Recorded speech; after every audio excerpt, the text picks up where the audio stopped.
In just a short while, President Trump will take the podium to deliver his State of the Union address. But as the cameras pan to the chamber, the story isn't just who is there, it is who isn't. We are looking at a historic boycott with more than 70 Democrats skipping the State of the Union event. They've organized a People's State of the Union protest on the National Mall, signaling a deep divide in our capital. Now, look, you were elected to represent the people of your state. That is the job. This is a tradition. You may despise the man at the podium, but you go to the office and the people demand it. Tonight, we're going to talk about whether this is silent defiance, helps the country, or just deepens the trench. We have a massive night ahead. We're talking about America 250, the upcoming semi-quintennial. We're looking at the numbers. 0 illegal aliens releases for 9 straight months, and inflation sitting at 2.4%. The president is going to contrast his ambitious agenda against what he calls the failures of Bidenomics. Plus, we've got some true American heroes in the building. The gold medal winning men's hockey team, fresh off their victory in Milan. Introducing our guest, joining me tonight to break it all down is our powerhouse panel. David Washington, founder and owner of Jane Washington, CEO of Door to Door I4 Incorporated. David is a political analyst and seasoned voice on the national landscape. Kevin Dufresne. Kellen is a strategist and recurring voice here on the King Exchange. And Kellen Clark, our policy expert with a keen eye on the upcoming midterms. And last but not least, James Affont, a Central Florida powerhouse. Jimmy is a seasoned attorney and former official with both the Orange County and Florida Democrat parties. He's a guest commentator for El Mundo, a consultant to numerous candidates, and the co-host of From the Margins on the Jane Washington Network. So what to expect? The president is expected to deliver the perhaps his longest speech yet. Here's what's on the docket, the contrast. Expect him to lean heavily into the affordability crisis he inherited from the Biden administration and contrast it with today's 2.4 inflation.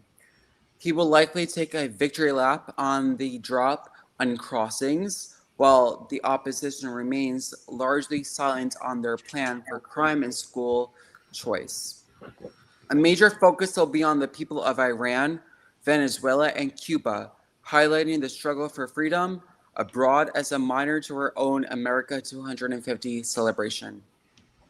Once the president finishes, Virginia Governor Abigail Spanberger, the state's first female governor, will deliver the Democrat response. On the boycott. So while the Democrat boycott is historic, the president risks alienating the middle by focusing too much on drawing the contrast with his predecessors rather than extending an olive branch during a landmark year like 250. On the economy, inflation is at 2.4%, but many Americans feel that the cost of living lagged from previous years. How does the president convince a skeptical voter that his ambitious agenda is a direct cause of his relief? The president will speak on the suffering in Cuba and Venezuela. Beyond rhetoric, what specific policy shifts should we expect to see to support these movements? For the liberals, on presence versus protests, and we'll see what the 70 Democrats skipping this speech. Does this historic boycott risk looking like a reflection of duty to constituents who expect their representatives to engage with the system, regardless of who is in power? Or is Governor Sandberger a rising star, and how does she effectively counter the 0 illegal immigrant stats and the 2.4% inflation figure without appearing to ignore the data the public is seeking? So in 2 minutes, we'll await the president's speech to the union and to the country about 10 million viewers are expected to tune in to tonight's State of the Union. And I personally am very excited to see what President Donald Trump has to say. And we'll see. So thank you for joining the Jay in Washington Network. I am Sean King, the Media Network Director of Jay in Washington. Again, we're joined by David, Kevin, James, and Jimmy for tonight's debate. Yeah, Kellen had to drop out. He was having issues with his laptop, but he'll join us when he can. Good. That's why I was a little confused, because I was like looking at the screen, I'm looking at my teleprompter, but we're all good. We're real here. Yep, we're all good. Like who's here now? I only see David, Kevin, and Jimmy. So, but we're excited. So I believe we see. Oh, here comes the cabinet. Marco Rubio. Yep, Scott Bassett, the Treasury Secretary. I'm trying to see who's behind him. Oh man, I see Pam Bondi. That's Secretary of War, Peace Hegseth.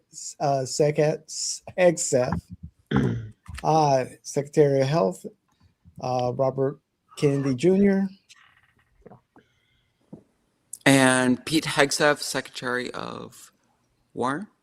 Of War, yeah. There's Secretary of the Interior or Energy, Bergson. Chrissy Nome, DHS. And Florida's very own Susie Wells, right there behind Chrissy Nome. I think Linda McMahon is in front of her, Secretary of Education. Oh, goodness, David, you should know who's... Is that... David, you should get kicked in the behind. I know who that. I know who's that behind them. That's Russ or Ross. Oh wow, he's got the A team out here. So the gentleman with the beard there, I believe David, he's the. With all due respect, every president mandates his cabinet to be there. Right. Cabinet does not have the option to stay home. That's true, yes. Except for one member. One member has to stay home. Yeah, and normally that's the Secretary of Agriculture, who nobody knows what they do anymore. But yeah, as a matter of fact, they made a TV series of that called Designated Survivor, which was, by the way, filmed in Canada. For those of you who don't know, because it was cheaper. Some of these faces I recognize, but their names. I did see Tulsi Gabbard. Yes. Director of National Intelligence. Somebody that the only person that I know personally. There. Oh, okay. Tulsi. Oh, yeah. That's right. People forget we worked together on the Bernie Sanders campaign. That's correct. And we spend an afternoon here in Florida together. And she blew me away. That's the SBA administrator. Jesus. David, you should know her name. She's from Georgia. Senator Loeffner? No. Maybe.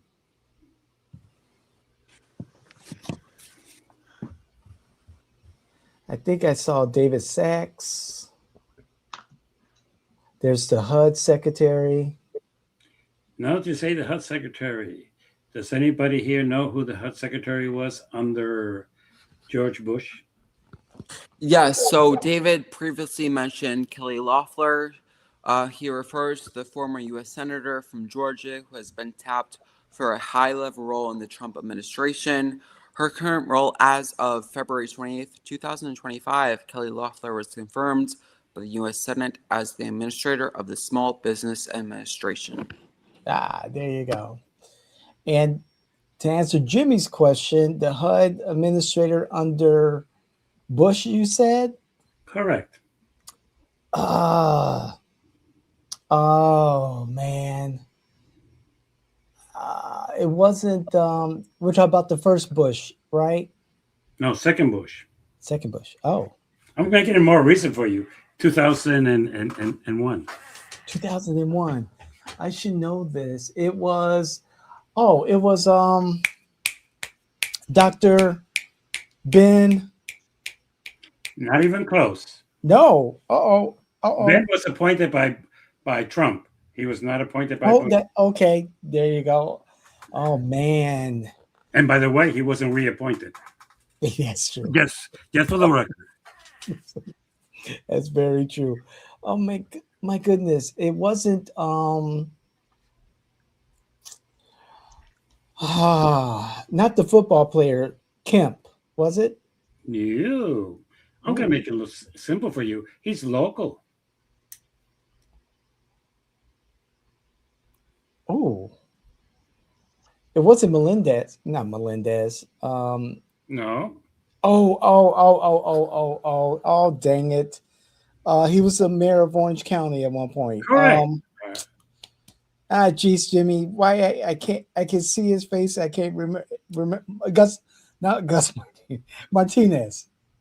Correct. That's right. Somebody else that I know well. And what I would like to call a true conservative. Mel Martinez. Panel, I'd like to raise a point. I did see that Scott Bessent was in attendance. Scott Bessent is the United States Secretary of the Treasury. Scott Bessent is an openly gay, member of the Trump administration as the Secretary of the Treasury. I see a lot of points that, of course, Trump is anti-gay, anti-LGBTQ. I think that the attendance, or the lack of attendance, rather, of the Democrats at the State of the Union really points to their lack of unity in the country.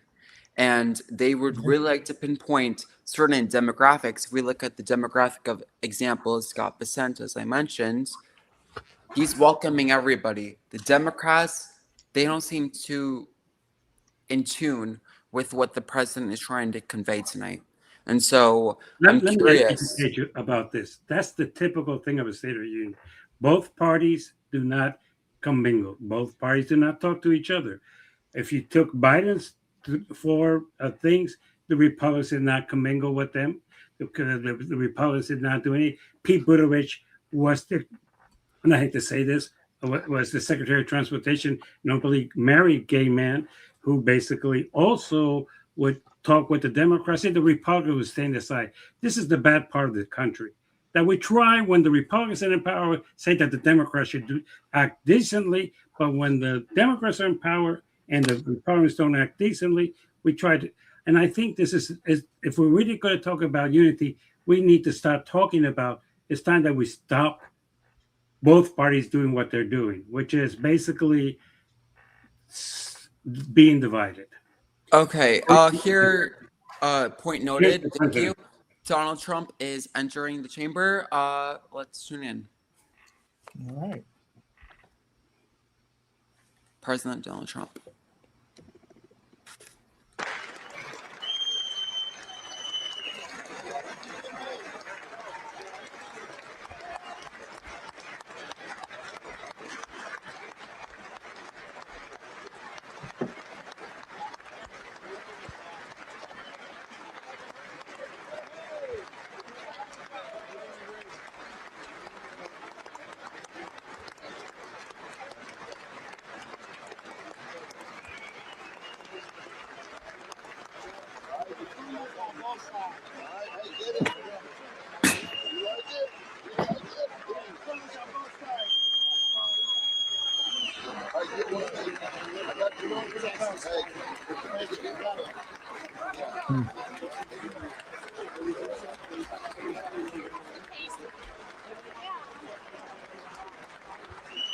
Oh, come on now. Let's go. Hey, that's typical of every State of the Union. Everybody's trying to get a photo. Everybody's trying to kiss up to the ring. Both parties do it. Nothing new.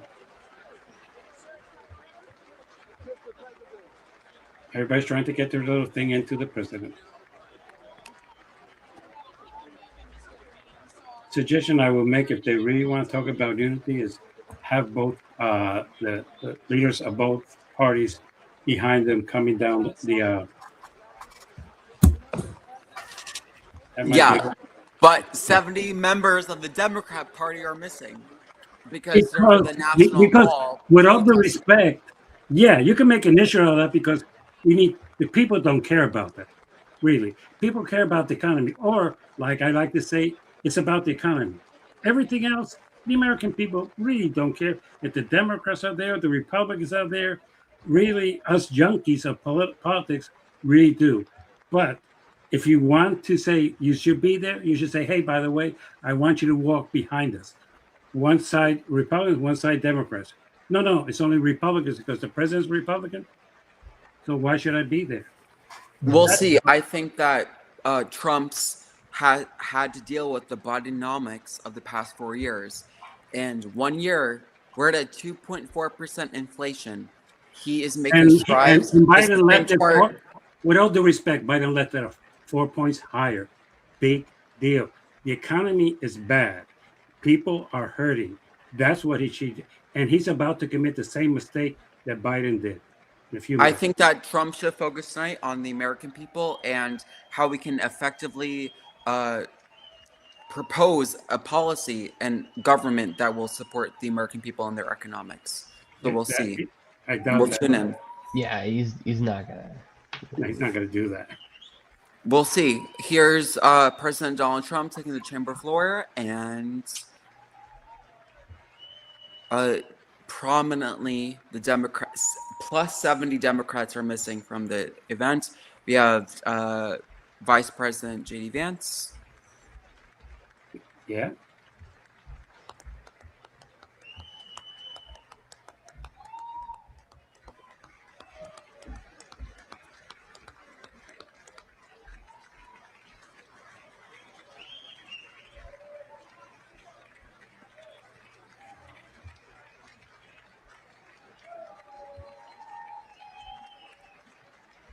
His first one since being elected. No, second time. no, this is the second. He gave one last year. Oh yeah, well, you're right. That's right. Oh yeah, and that was at the was at the stadium. Mm-hmm. We have Mike first one Johnson. addressing Congress directly. We I don't have think that Mike was Johnson his in attendance and J.D. Vance. I think it was his inaugural address, but it wasn't a joint session of Congress. Members Okay. of Congress that have the high privilege and distinct honor of presenting to you the President of the United States.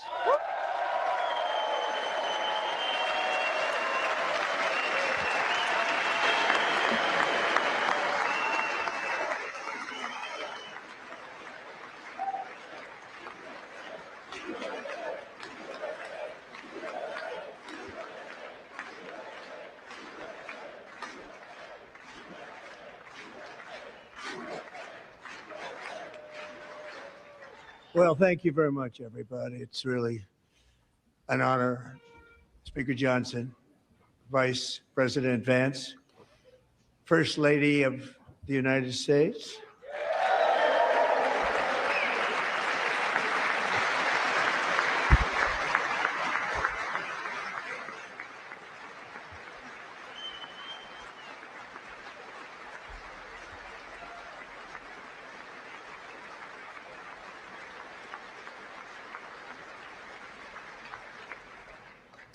Second Lady of the United States.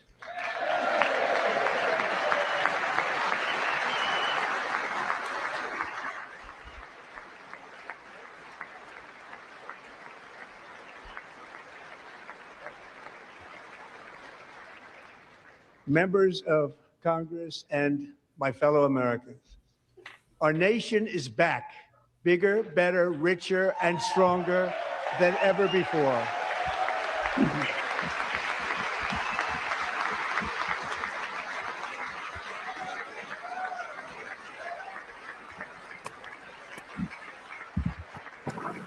Less than 5 months from now, our country will celebrate an epic milestone in American history, the 250th anniversary of our glorious American independence.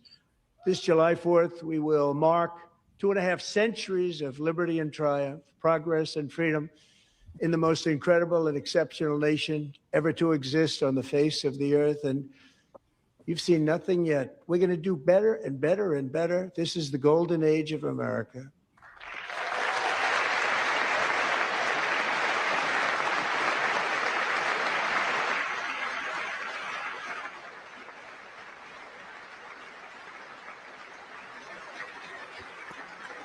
When I last spoke in this chamber 12 months ago, I had just inherited a nation in crisis with a stagnant economy, inflation at record levels, a wide open border, horrendous recruitment for military and police, rampant crime at home, and wars and chaos all over the world.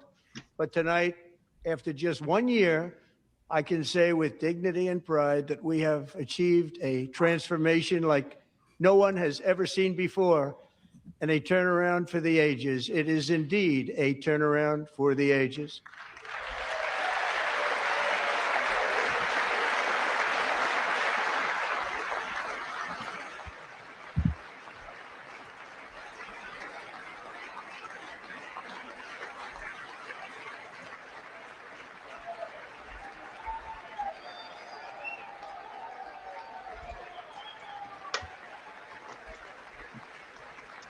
And we will never go back to where we were just a very short time ago. We're not going back. Today, our border is secure.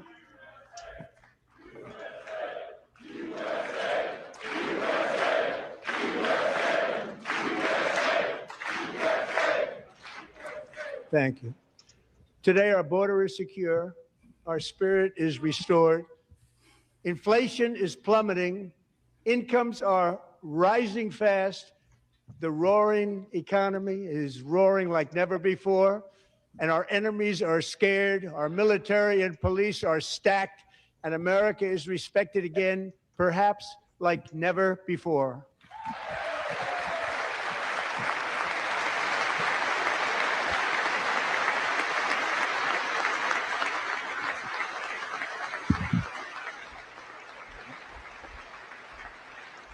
After 4 years in which millions and millions of illegal aliens poured across our borders, totally unvetted and unchecked, we now have the strongest and most secure border in American history by far.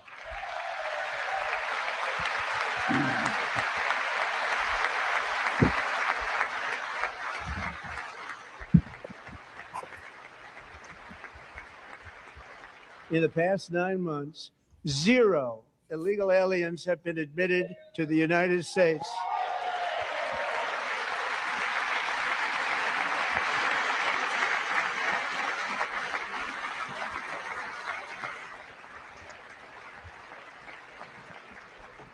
But we will always allow people to come in legally, people that will love our country and will work hard to maintain our country.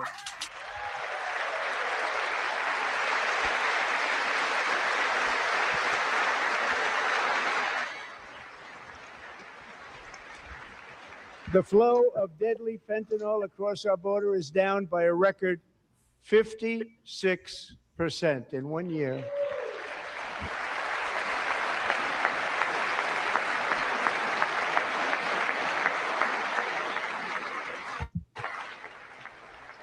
And last year, the murder rate saw its single largest decline in recorded history. This is the biggest decline, think of it, in recorded history, the lowest number in over 125 years, year 1900. In fact, substantially before my wonderful father, I had a wonderful father, Fred, before he was born, substantially before he was born. That's a long time ago. He wouldn't like me to say that, but that's a long time ago. The Biden administration and its allies in Congress gave us the worst inflation in the history of our country. But in 12 months, my administration has driven core inflation down to the lowest level in more than 5 years. And in the last 3 months of 2025, it was down to 1.7%.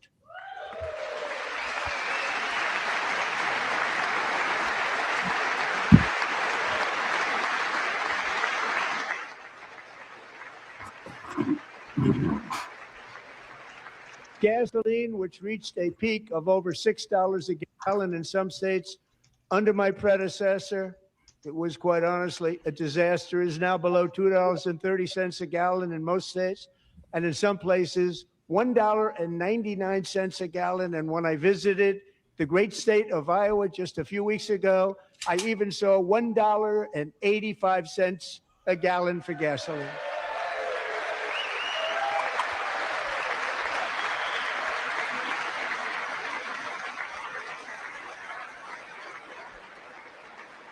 Mortgage rates are the lowest in 4 years and falling fast, and the annual cost of a typical new mortgage is down almost $5,000 just since I took office. 1 year.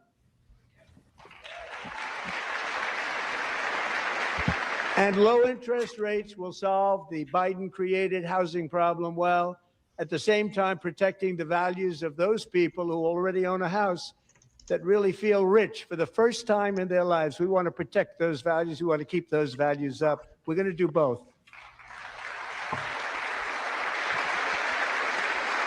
And we are going to keep it that way. The stock market has set 53 all-time record highs since the election. Think of that, 1 year. Boosting pensions, 401ks, and retirement accounts for the millions and millions of Americans. They're all gaining. Everybody's up, way up. In 4 long years, the last administration got less than $1 trillion in new investment in the United States. And when I say less, substantially less. In 12 months, I secured commitments for more than $18 trillion pouring in from all over the globe.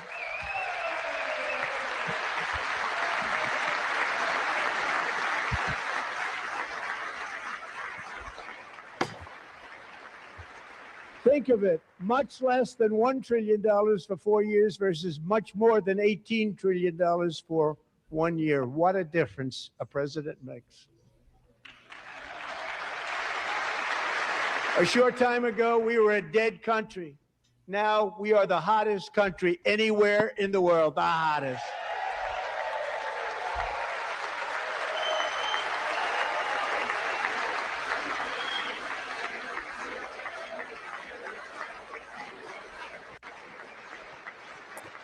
As thousands of new businesses are forming in factories, plants, and laboratories are being built, we have added 70,000 new construction jobs in just a very short period of time. It's getting bigger and bigger and stronger. Nobody can believe what they're watching. American oil production is up by more than 600,000 barrels a day, and we just received from our new friend and partner, Venezuela, more than 80 million barrels of oil.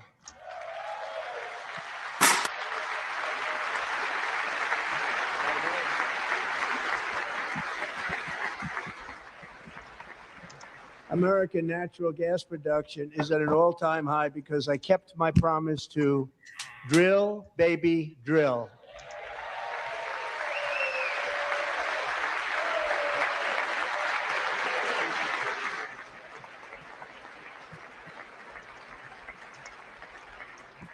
More Americans are working today than at any time in the history of our country. Think about that. Any time in the history of our country, more working today. And 100% of all jobs created under my administration have been in the private sector.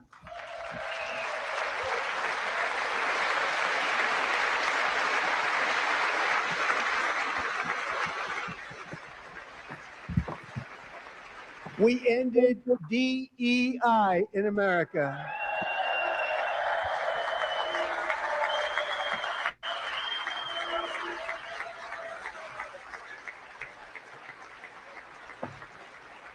We cut a record number of job-killing regulations, and in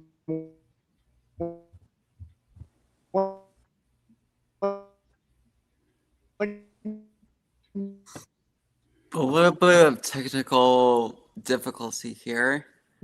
Let's hope that we can loop back in.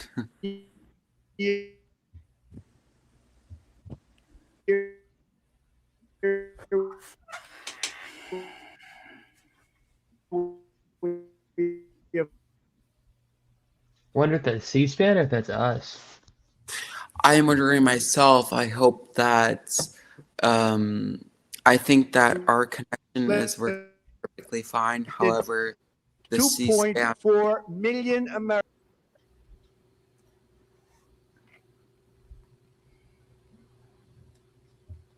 No, the I'm circle. looking on our end.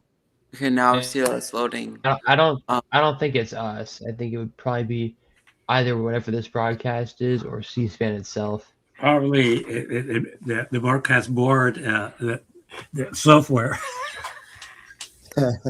This is just fortunate for our own debate here.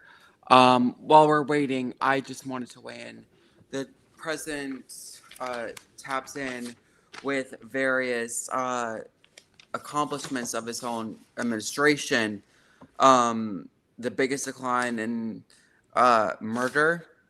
We also That have has the nothing Biden. to do with the president, for the Yeah, record. that's That has a to do with trend local police. for I mean, I'm sorry. He could try to take credit for that, but really, that's who controls crime is local police. Orlando's been down. And for the record, this is something that's been going down for the last 20 years. This year is less than last year, and I will grant that, and I will accept that. But for him to try to take credit for less murders, really? You know, but it's because the local law enforcement has the trust of the president of the federal Has level. nothing to do with that at all. Local Really? police enforcement depends on local funds. The president can say, I trust you, but that doesn't make the police to say, oh, well, I'm going to do something to reduce crime. And I didn't do it for the other one because I didn't trust the other one. That's kind of Comcast Business Advanced Networking and Security Solutions. Oh, They yeah. have a commercial break in the middle of our little debate here.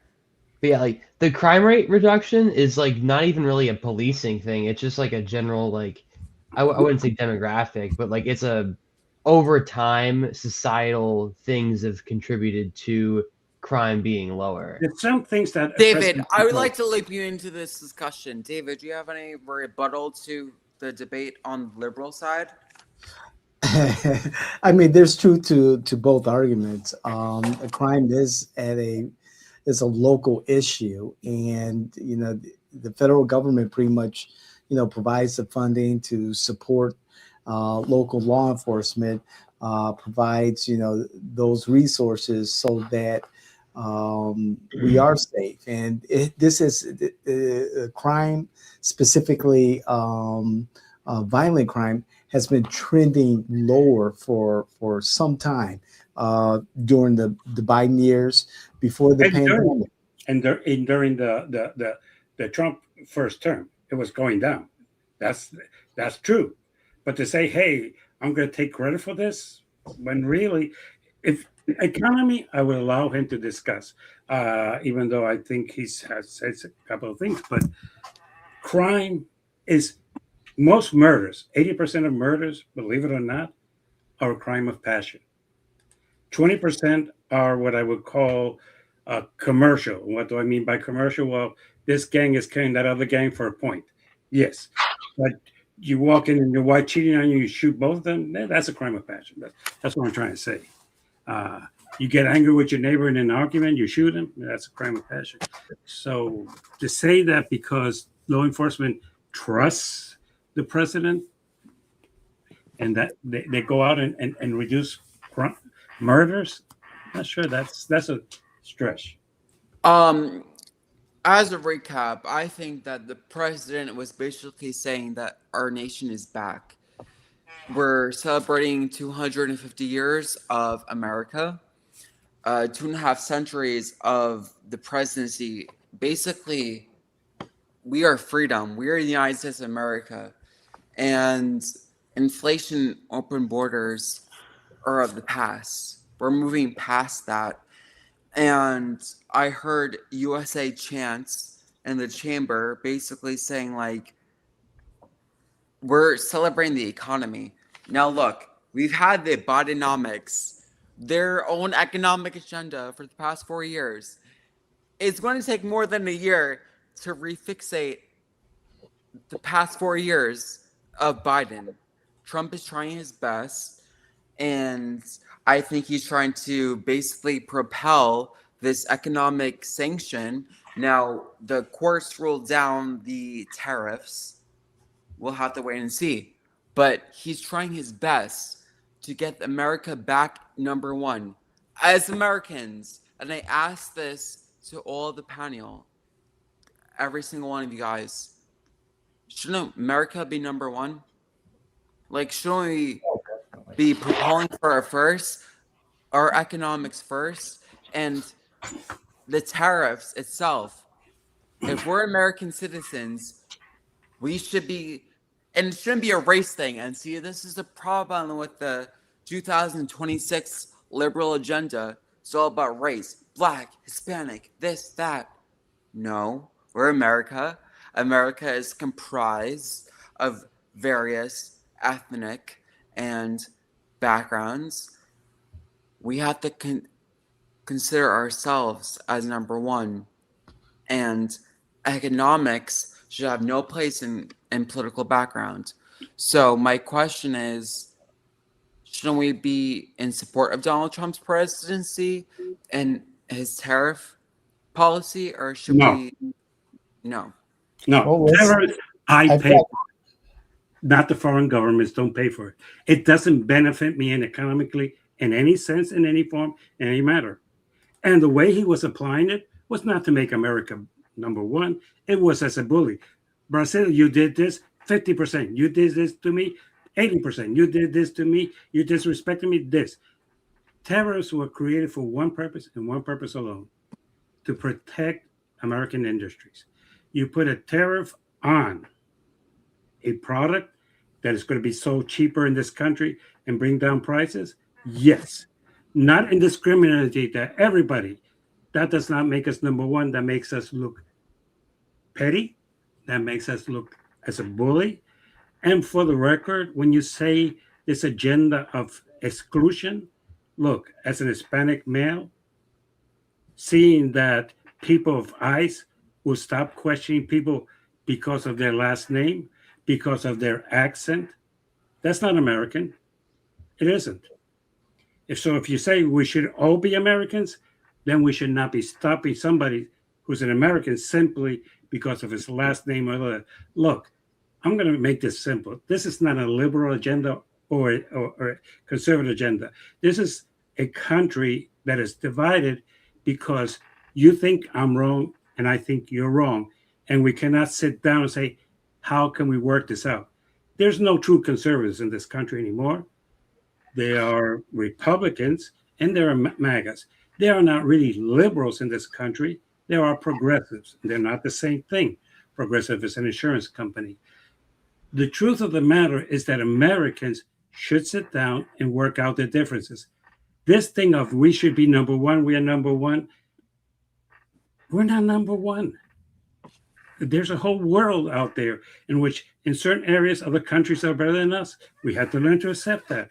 We have to accept that we have decided to hand over our country to the industry. And the industry has decided that it's cheaper for them to do Oreo cookies in Mexico than to do them in Ohio. It's not Okay. it's not liberal. Thank you. We're gonna re-intune to the president's speech here at the State of the Union. If we can get the audio back. Thank you, Jimmy.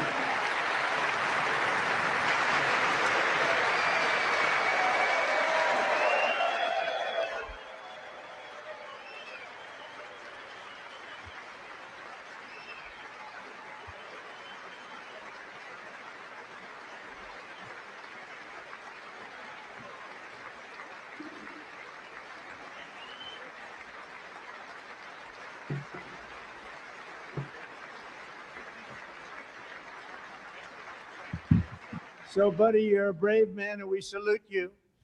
Even in times of challenge, setback, and immense heartache, the spirit of 1776 has always shone through very brightly. It was July 4th of last year when floodwaters tore through a girls' summer camp in Central Texas. One of the worst things I've ever seen. I was there, rising 26 feet in the matter of minutes, tragically claiming many, many lives. You all remember that one. as the waters threatened to sweep her away. 11-year-old Millie Kate McClelland closed her eyes and prayed to God. She thought she was going to die. Those prayers were answered when Coast Guard rescue swimmer Scott Ruskin descended from a helicopter above. Nobody knew where he came from. It was Scott's first ever rescue mission. A young guy, but very brave, very, very top, always top in his class. And he lifted not just Millie Kate, but 164 others to safety.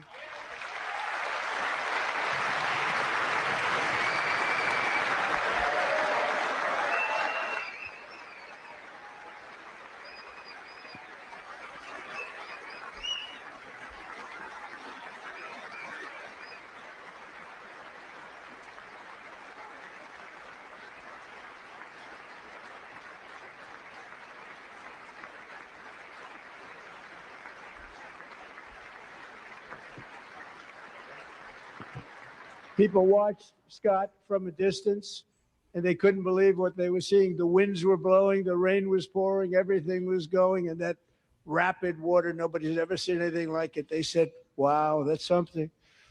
Tonight, Scott and Millie Kate are here together, reunited for the very first time. Thank you, Scott, Millie Kate.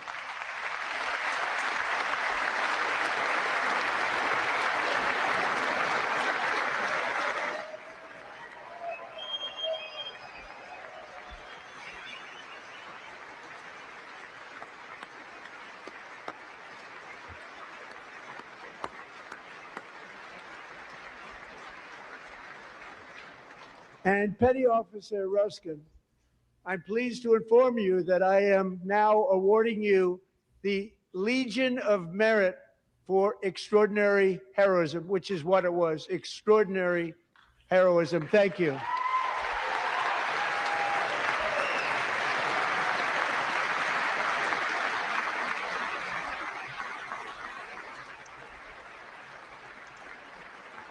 And I'd like to have the military aide to please come down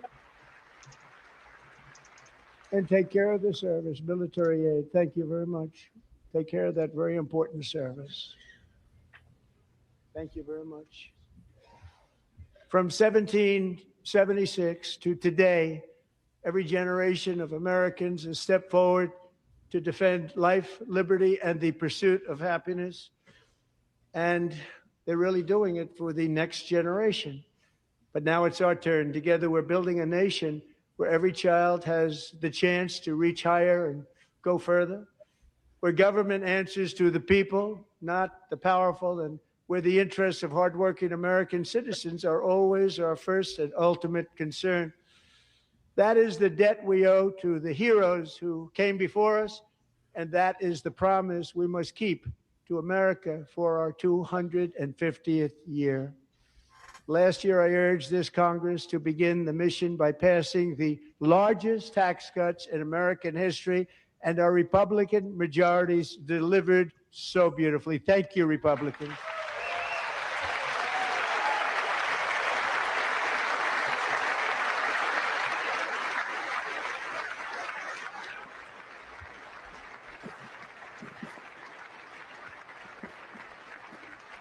All Democrats, every single one of them, voted against these really important and very necessary massive tax cuts.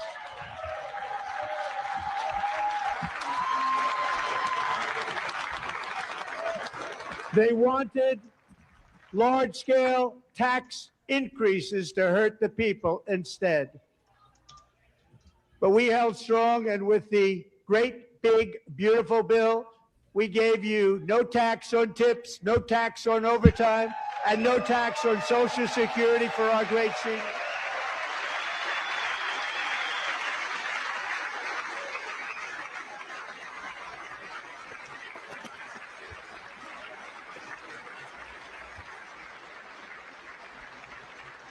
And we also made interest on auto loans tax deductible the first time, but only if the car is made in America.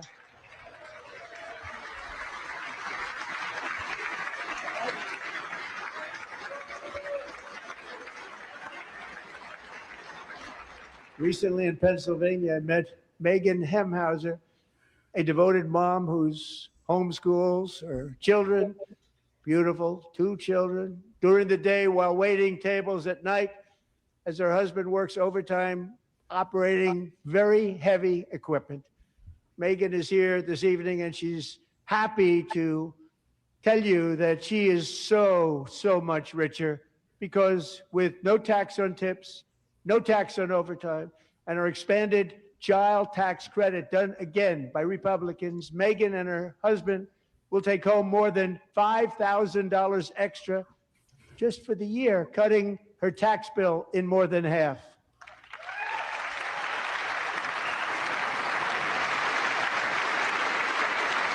Megan, please stand up. We're fighting for you, Megan.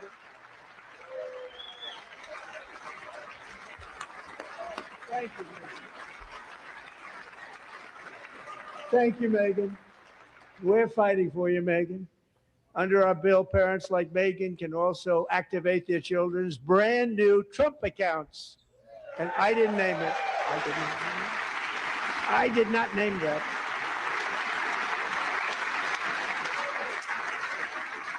Nobody believes me, but I did not name it. It was named by a very tall man sitting right there in the third row. Nice man, a good man. Tax-free investment accounts for every American child. This is something that's so special and has taken off and gone through the roof. Millions will be pre-funded courtesy of the U.S. Treasury and private individuals like Michael and Susan Dell, who have donated $6.25 billion to fund the Trump accounts for 25 million American children. They're great people.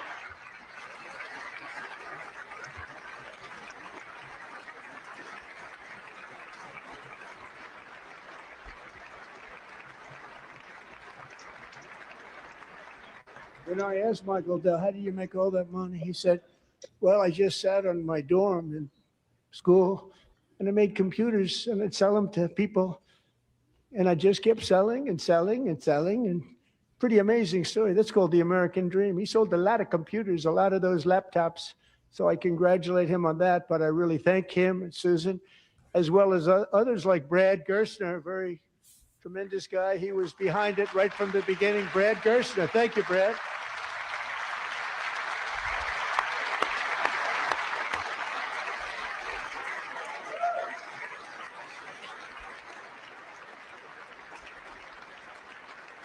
So with modest additional contributions, these young people's accounts could grow to over $100,000 or more by the time they turn 18. Think of it. How much money is that for somebody that started with nothing? Over 100,000, could be much more than that. To make this investment in our children's future, go to trumpaccounts.gov, trumpaccounts.gov. And a lot of people are doing it. It's setting every record in the book. It's popular. They knew what it was going to take. I'm so proud of them. I'm so proud of the people that got it started. Now it's just taken off. One of the primary reasons for our country's stunning economic turnaround, the biggest in history, where the Dow Jones broke 50,000 4 years ahead of schedule, and the S&P hit 7,000, where it wasn't supposed to do it for many years, were tariffs. I used these tariffs, took in hundreds of billions of dollars to make great deals for our country, both economically and on a national security basis. Everything was working well. Countries that were ripping us off for decades are now paying us hundreds of billions of dollars. They were ripping us so badly, you all know that. Everybody knows it. Even the Democrats know it. They just don't want to say it. And yet these countries are now happy, and so are we. We made deals. The deals are all done. And they're happy. They're not making money like they used to, but we're making a lot of money. There was no inflation, tremendous growth. And the big story was how Donald Trump called the economy correctly, and 22 Nobel Prize winners in economics didn't. They got it totally wrong. They got it really wrong. And then just 4 days ago, an unfortunate ruling from the United States Supreme Court. It just came down. It came down. Very unfortunate ruling. There we go. But the good news is that almost all countries and corporations want to keep the deal that they already made, right, Scott? Knowing that the legal power that I, as president, have to make a new deal could be far worse for them, and therefore they will continue to work along the same successful path that we had negotiated before the Supreme Court's unfortunate involvement. So despite the disappointing ruling, these powerful country-saving, it's saving our country, the kind of money we're taking in, peace-protecting. Many of the wars I settled was because of the threat of tariffs. I wouldn't have been able to settle them without. Will remain in place under fully approved and tested alternative legal statutes. And they have been tested for a long time. They're a little more complex, but they're actually probably better, leading to a solution that will be even stronger than before. Congressional action will not be necessary. It's already time tested and approved. And as time goes by, I believe the tariffs paid for by foreign countries will, like in the past, substantially replace the modern day system of income tax, taking a great financial burden off the people that I love.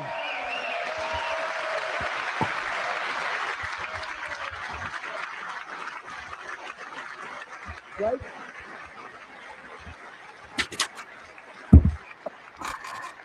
Moving forward, factories, jobs, investment, and trillions of dollars will continue pouring into the United States of America because we finally have a president who puts America first. I put America first. I love America.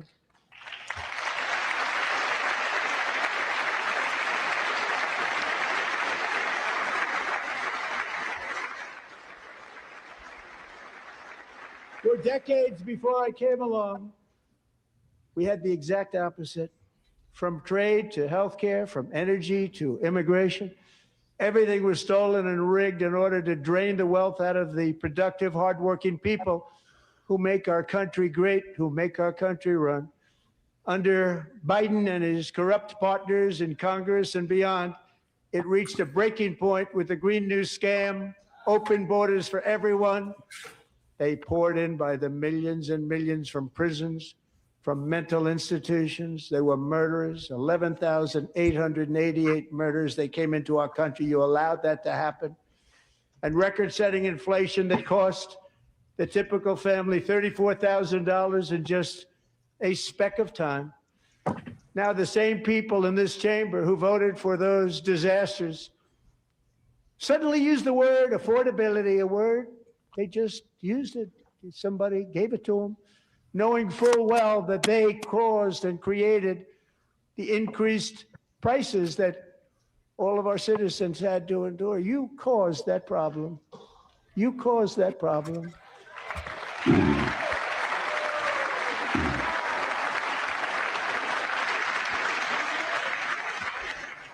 Wow, Democrats get called out. Yeah, by a lie, but they get called out. Everything that has come out of his mouth is misinformation. And are we really going to discuss dirty, it? rotten lie. Really? Their Is this a good policies idea? created the Obama high talking to prices. How it Our could policies are rapidly ending them. We are That's the doing hypocrisy. really That's why this well. country's Those prices screwed up. are plummeting downward.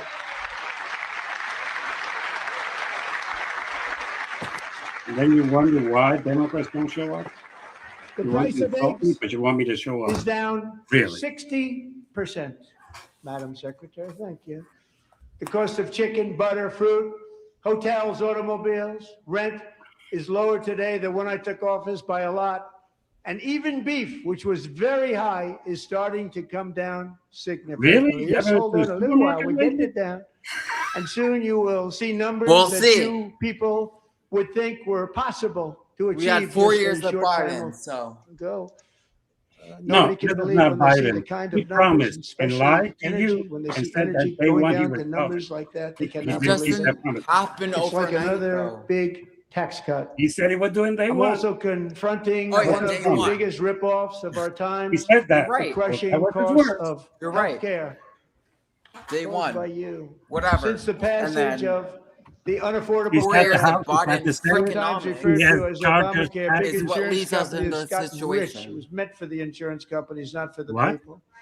With our government 4 giving years them of Biden hundreds and is hundreds what of leads No, no, us no, billions no, into of no. this Stop dollars a this. situation. year You cannot keep as their blaming stock Biden. prices soared 1,000, The prices are 1,200, still going up, 1,400, and you and even can't blame Biden for this. 1,700%, This is his tariffs. like This nothing is else. his, That's why I corrupt government. introduced And the the great Supreme health care Court plan. I ruled want down to his stop all tariffs. payments to big insurance That is companies the and law. instead Live with it. give that money If you don't know that, to the read the people Constitution. so they can buy The their own House healthcare. and the Senate It will be better put the taxes, healthcare not at a the much president. lower cost. He's not the king. And by the way, three conservative judges ruled against them. 3 conservative judges. In The, addition, the other 2 that ruled, and that one is corrupt, and the other one, that's a big deal. I've always had a doubt about him. Sounds so simple, so big. And I did that in my first term, and the Democrats immediately terminated it with full knowledge that they were doing a very bad thing for the people. Costs were going to go way up, and that's what happened. And now I'm bringing them way down on healthcare and everything else. I'm also ending the wildly inflated cost of prescription drugs like has never happened before.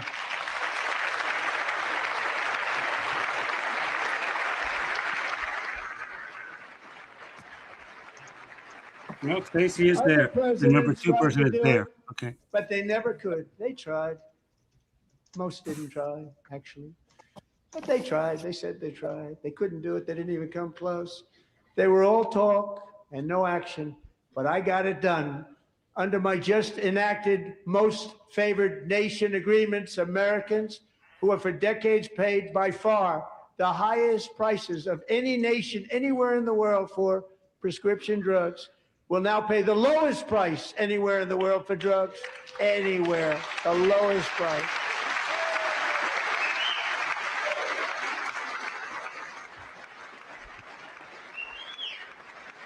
So why were so many Americans So shopping in my Mexico for drugs this First week? year, second term, should be my third term, but strange things happen. I took prescription drugs, a very big part of healthcare, from the highest price in the entire world to the lowest. That's a big achievement. The result is price differences of 300, 400, 500, 600% and more, all available right now at a new website called TrumpRx.gov. And I didn't name that one either, by the way.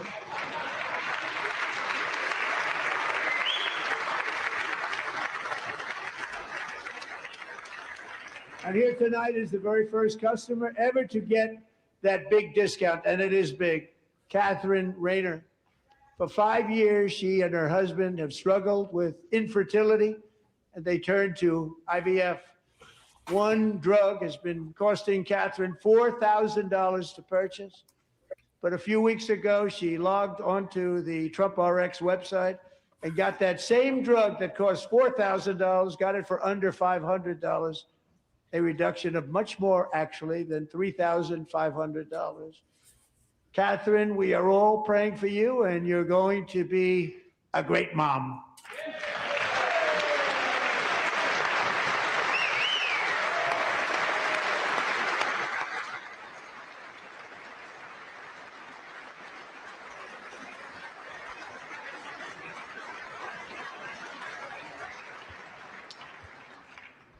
So now I'm calling on Congress to codify my most favored nation program into law. Now, the one thing, I'm not sure it matters because it's going to be very hard for somebody that comes along after me to say, let's raise drug prices by 700 or 800%.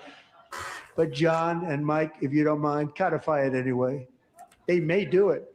Codify it anyway. Thank you. Many Americans are also concerned that energy demand from AI data centers could unfairly drive up their electric utility bills. Tonight, I'm pleased to announce that I have negotiated the new Ratepayer Protection Pledge. You know what that is?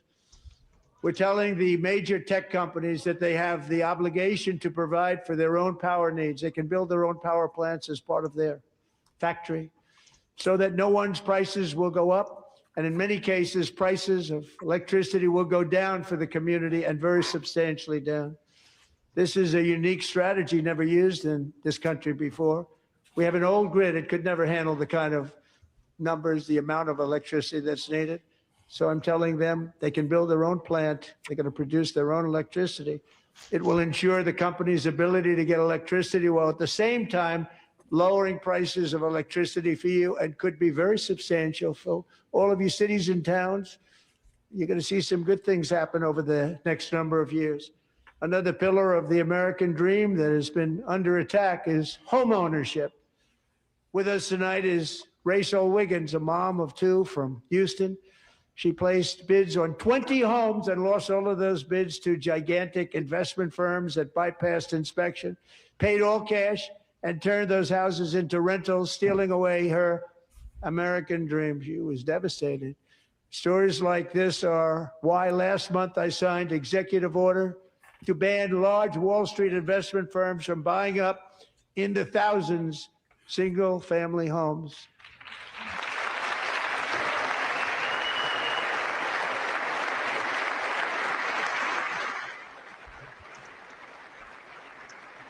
And now I'm asking Congress to make that ban permanent, because homes for people, really, that's what we want. We want homes for people, not for corporations. Corporations are doing just fine. Rachel, thank you very much. Good luck with your home. You'll get one soon.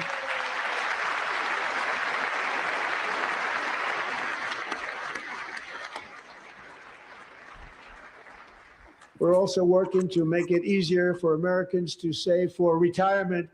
And under this administration, we will always protect Social Security and Medicare. They are not protecting it for our seniors. We will always protect Social Security, Medicare, Medicaid. Medicaid has nothing to do with Social Security. Since I took office, the typical 401k balance is up by at least $30,000.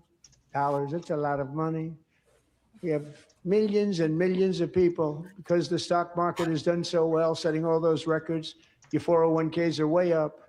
Yet half of all of working Americans still do not have access to a retirement plan with matching contributions from an employer.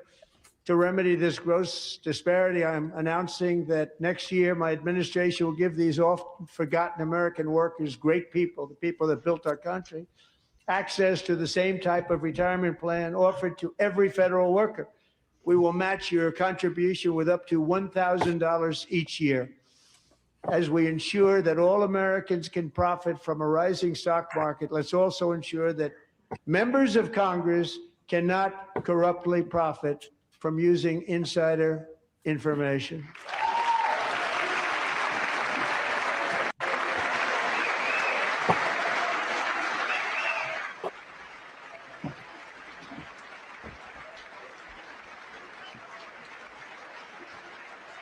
Oh, The Elizabeth Democrats are Warren. applauding that one. Yeah. They stood up for that. I can't believe it. I can't believe you did something against corruption. Did Nancy Pelosi stand up if she's here? Oh. Pass the Stop Really? Insider Trading Act They without applaud you delay. and you insult them? Yeah, really. That's such crazy. Yeah, Jimmy, what do you think of Nancy Pelosi? Yeah, well, you know, he's not a great. I wasn't sure if anybody even gracious on this person. side was going to applaud for that. I'm very impressed. Thank you. I'm very impressed. But when it comes to the corruption that is plundering, it's plundering America. There's been no more stunning example than Minnesota, where members of the Somali community have pillaged an You should know. estimated You're the most $19 corrupt person on the billion from the American taxpayer. Oh, we have all the information. And in actuality, the number is much higher than that. And California, Massachusetts, Maine, and many other states are even worse. This is the kind of corruption that shreds the fabric of a nation, and we are working on it like you wouldn't believe.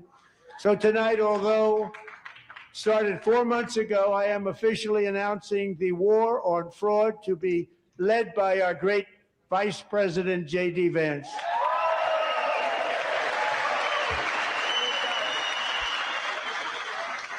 We'll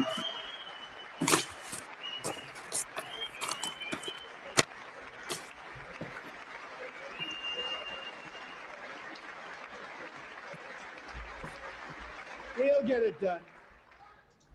And if we're able to find enough of that fraud, we will actually have a balanced budget overnight. It'll go very quickly. That's the kind of money you're talking about. We'll balance our budget. The Somali pirates who ransacked Minnesota remind us that there are large parts of the world where bribery, corruption, and lawlessness are the norm, not the exception. Importing these cultures through unrestricted immigration and open borders brings those problems right here to the USA. And it is the American people who pay the price in higher medical bills, car insurance rates, rent, taxes, and perhaps most importantly, crime. We will take care of this problem. We're going to take care of this problem. We are not playing games. Delilah.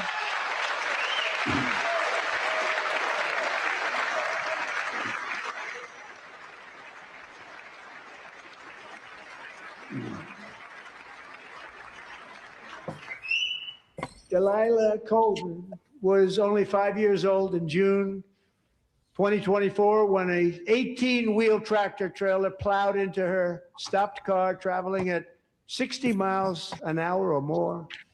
The driver was an illegal alien let in by Joe Biden and given a commercial driver's license by open borders politicians in California. Doctors said Delilah would never be able to walk or talk, have a good life. She wouldn't even be able to eat again. But against all odds, she is now in the first grade learning to walk. And she's here this evening with her dad, Marcus, a fantastic man. Delilah, please, you are a great inspiration. Please stand up.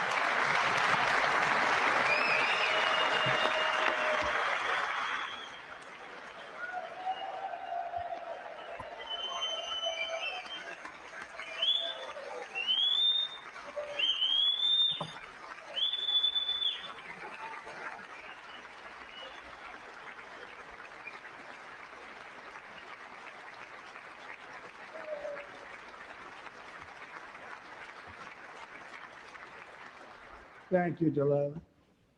Many, if not most, illegal aliens do not speak English and cannot read even the most basic road signs as to direction, speed, danger, or location.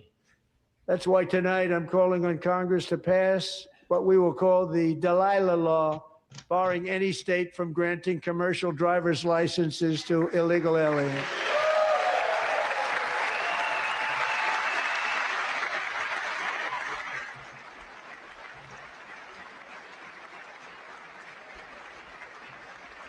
Federal government doesn't have that power in the Constitution. That belongs to the As states. you probably saw at the White It is House, a good I hosted a way ceremony to with promote.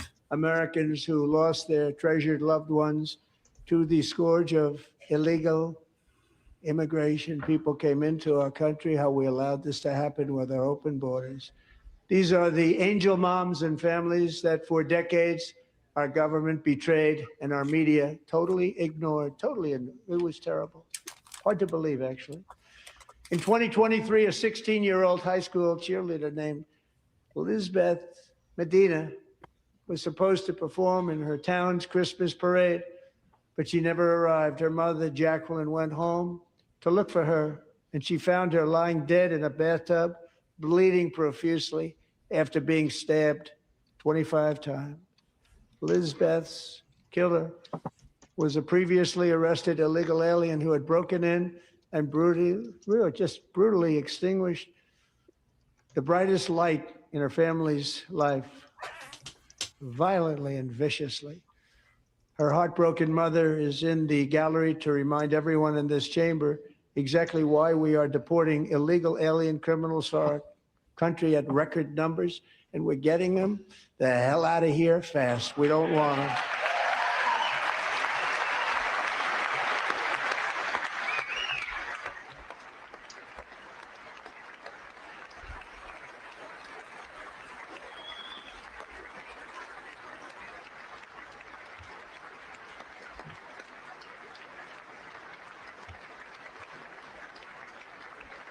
Thank you very much, Jacqueline. Thank you.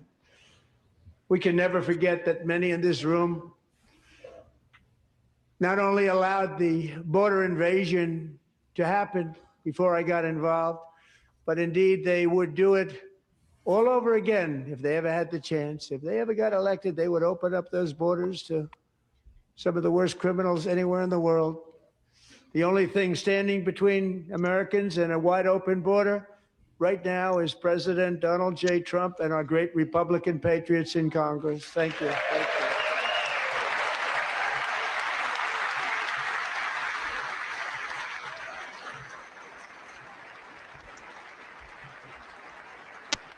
As we speak, Democrats in this chamber have cut off all funding for the Department of Homeland Security. It's all cut off. It's all cut off. They have instituted another Democrat shutdown, the first one costing us 2 points on GDP. 2 points we lost on GDP, which probably made them quite happy, actually. Now they have closed the agency responsible for protecting Americans from terrorists and murderers.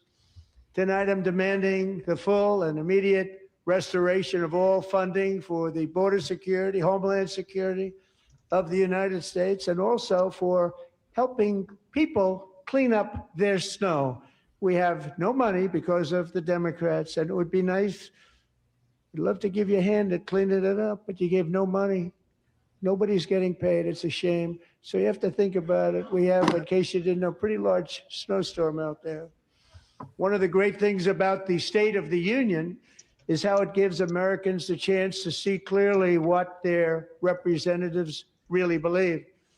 So tonight, I'm inviting every legislator to join with my administration in reaffirming a fundamental principle. If you agree with this statement, then stand up and show your support. The first duty of the American government is to protect American citizens, not illegal aliens.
Wow.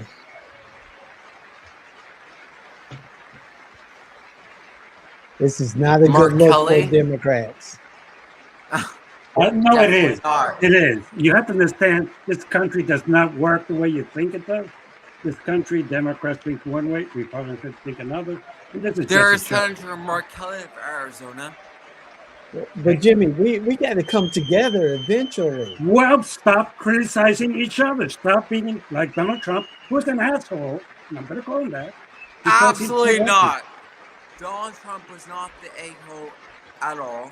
He was No. criticizing the Democrats for the lack of Isn't that a participation. shame? No, You no, should be no, he's not. ashamed He's of trying yourself to not provoke. standing With up. all due You respect, should be to both of ashamed you, of yourself. this is what's wrong with this country. That is why Listening I'm also to Donald asking Trump, you President to Donald end Trump's deadly sanctuary remarks. cities that protect the criminals and enact serious penalties for public officials who block the removal of criminal aliens. In many cases, drug lords, murderers all over our country, they're blocking the removal of these people out of our country, and you should be ashamed of yourself. You should. You're right. That's a lie. They should be ashamed of themselves. Elon Homar, of course, from Minnesota. See, that's the problem here. You take your side, and I'm going to say one thing. This has been a show that has been going on for the last 25 years, which I agree with Bill Maher. It's cause more division than good. Republicans get Perhaps in most power, criticize importantly, Democrats. I'm asking Democrats you get in to power, approve the criticize Save Republicans, and America neither of them Act. present anything to work together. Neither of them. I'm man enough to admit that the Democrats don't do anything to We unite the stop country, illegal but I'm asking aliens you to and be man enough others to admit that neither do who the are Republicans. unpermitted persons That's the from problem. voting in our So let's sacred stop pretending American that one side is elections. better than And the other. cheating is They're both bad. rampant in our They elections. It's both are hurting rampant. the country. It's Sorry. very simple. I had to get that All one. voters must show voter ID. And they do right now. When I go to vote, I show my ID. So do you? All voters must show proof of citizenship in order to vote.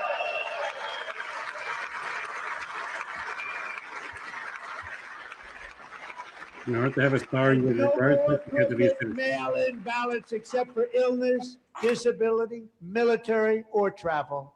None. And this should be an easy one. And by the way, it's polling at 89%, including Democrats. 89%.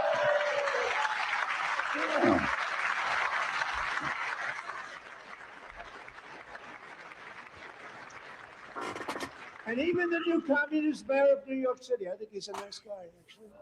Speak to him a lot. Bad policy, but nice guy. Just said they want people to shovel snow. They got hit hard. Wants them to shovel snow, but if you apply for that job, you need to show 2 original forms of ID and a social security card.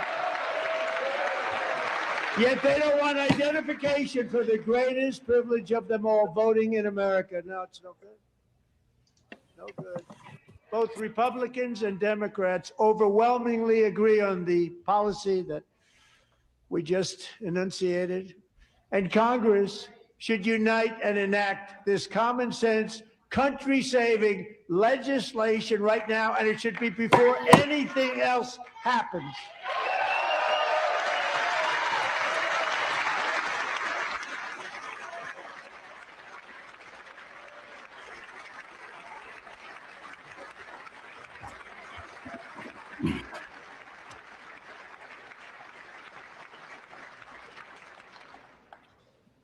And the reason they don't want to do it, why would anybody not want voter ID? One reason, because they want to cheat. There's only one reason. They make up all excuses. They say it's racist. They come up with things. You almost say, what imagination they have. They want to cheat. They have cheated. And their policy is so bad that the only way they can get elected is to cheat. And we're going to stop it. We have to stop it, Josh.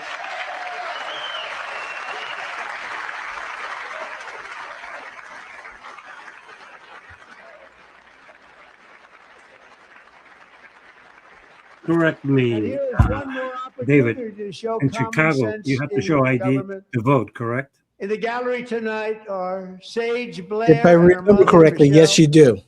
In 2021, just Sage wondering was where in 14 the when country school do officials you in vote without Virginia ID? sought to I never heard of it. socially transition her to a new gender, treating her as a boy and hiding it from her parents. Hard to believe, isn't it? Before long, a confused Sage ran away from home after she was found in a horrific situation in Maryland. A left-wing judge refused to return Sage to her parents because they did not immediately state that their daughter was their son. Sage was thrown into an all-boys state home and suffered terribly for a long time. But today, all of that is behind them because Sage is a proud and wonderful young woman with a full ride scholarship to Liberty University. Sage and Michelle, please stand up.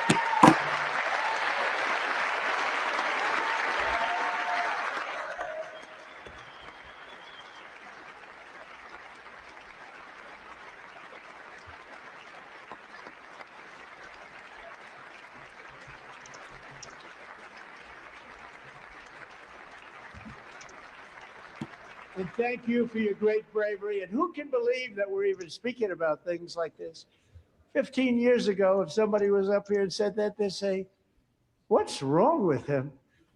But now we have to say it because it's going on all over numerous states without even telling the parents. But surely we can all agree no state can be allowed to rip children from their parents' arms and transition them to a new gender against the parents' will. Who would believe that we've been talking about this? We must ban it, and we must ban it immediately.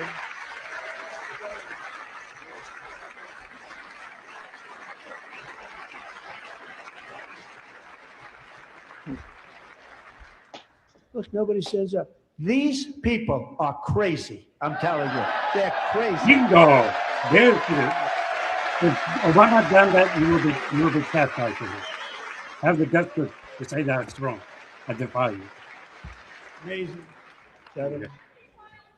Boy, oh boy. We're lucky we have a country. With people like this, Democrats are destroying our country, but we've stopped it just in the nick of time, didn't we?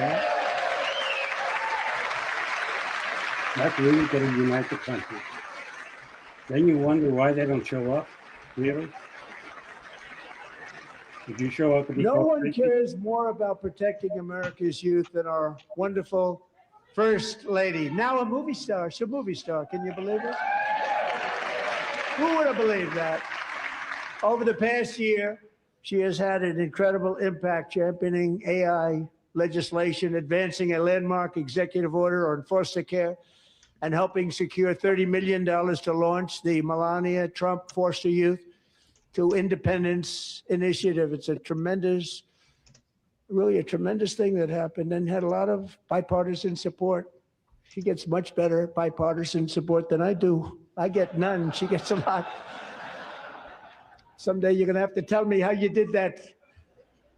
And students and educators in every state have joined the First Lady's efforts in the presidential AI challenge, keeping America's next generation positioned to succeed and strongly succeed in the future. Tonight, we welcome two young people whose lives reflect the First Lady's impact, Sierra Burns and Everest Nevermont. Thank you both. And Melania, thank you. I know how hard you worked on it. Thank you very much.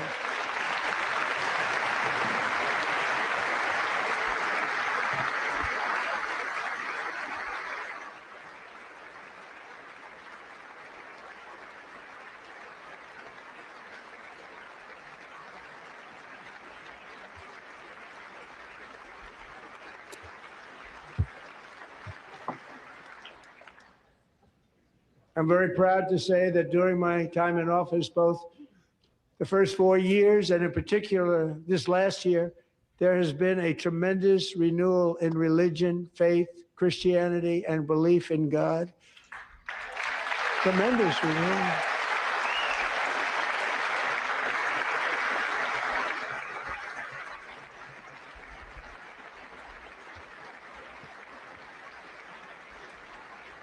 This is especially true among young people, and a big part of that had to do with my great friend, Charlie Kirk, a great guy, great man.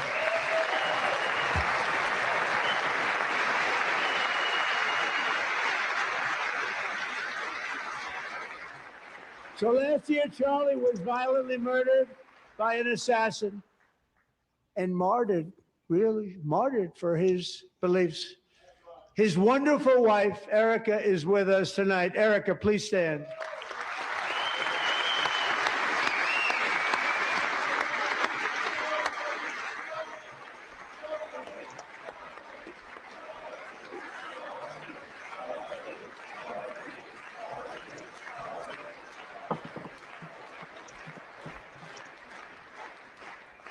Thank you, Erica. Been through a lot. In Charlie's memory, we must all come together to reaffirm that America is one nation under God, and we must totally reject political violence of any kind.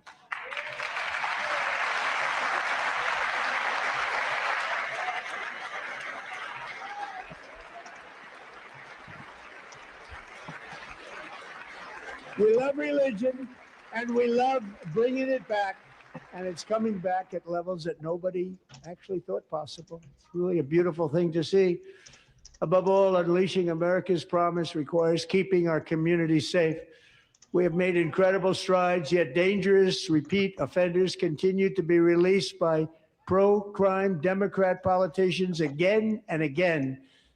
We are honored to be joined tonight by a woman who's been through hell, Anya Zarutska.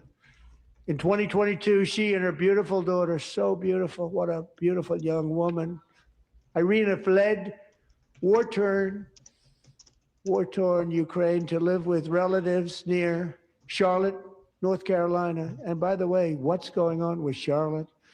Last summer, 23-year-old Irina was riding home on the train when a deranged monster who had been arrested over a dozen times and was released through no cash bail stood up and viciously slashed a knife through her neck and body. No one will ever forget there were people on that train. No one will ever forget the expression of terror on Irina's face as she looked up at her attacker in the last seconds of her life. She died instantly. She had escaped a brutal war only to be slain by a hardened criminal set free to kill in America. Came in through open borders. Mrs. Zarutska, tonight I promise you we will ensure justice for your magnificent daughter, Irina.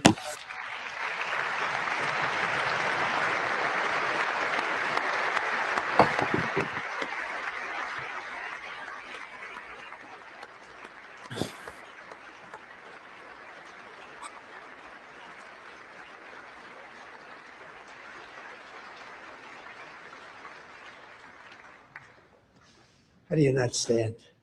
How do you not stand? I'm asking this Congress to pass tough legislation to ensure that violent and dangerous repeat offenders are put behind bars, and importantly, that they stay there.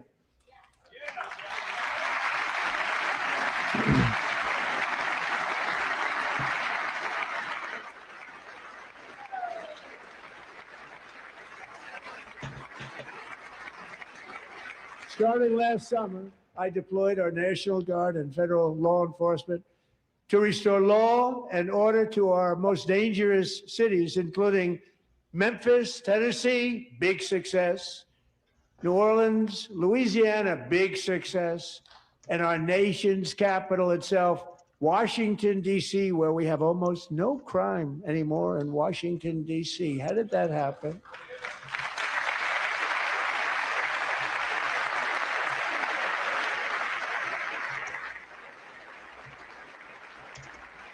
In fact, crime in Washington is now at the lowest level ever recorded, and murders in D.C. this January were down close to 100% from a year ago.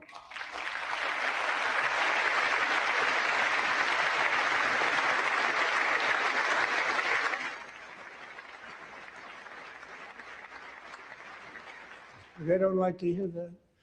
One of the sick people, one of the brave service members who helped achieve this stunning turnaround was 20-year-old West Virginia Army National Guard Specialist Sarah Beckstrom.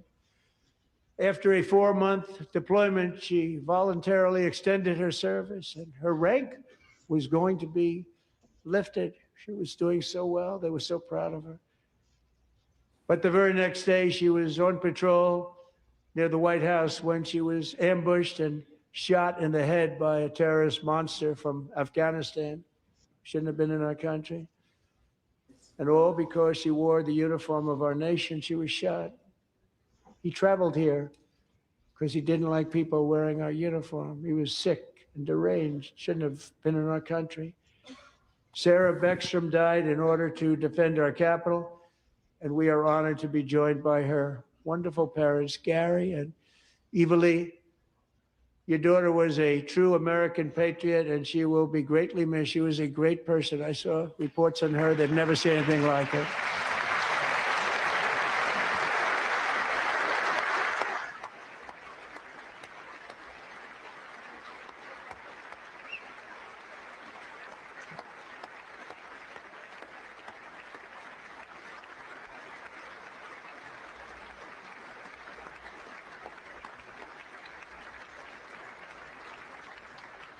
So sorry. Thank you very much. A great young lady. I saw reports that were like, perfect. She was perfect. Serving alongside Sarah that day was Staff Sergeant Andrew Wolf. The terrorist shot Andrew in the head, and no one thought he could possibly make it. The two of them, Sarah and Andrew, both shot violently in the head. Neither was expected to make it. They weren't even given a chance, except his wonderful mother, named Melody, who I spoke to the same night. And she was so positive. The doctors thought that Andrew was gone. But his mother said, no, no, Mr. President, Andrew will be fine. He's going to make it. I've never seen anything like it. I mean, he was given almost no chance. She said, I have no doubt, sir, he's going to be okay. This was a conversation that I had with her that night, with her son laying helplessly in bed, blood all over. Everybody is praying, she said, sir, he will be okay. The doctors didn't understand what she was saying. And after looking at the results of the damage done, neither did I. She was so strong and conclusive that even Andrew's great father felt she didn't really understand the gravity of the situation. But she turned out to be right. Right, Melody? She turned out to be right.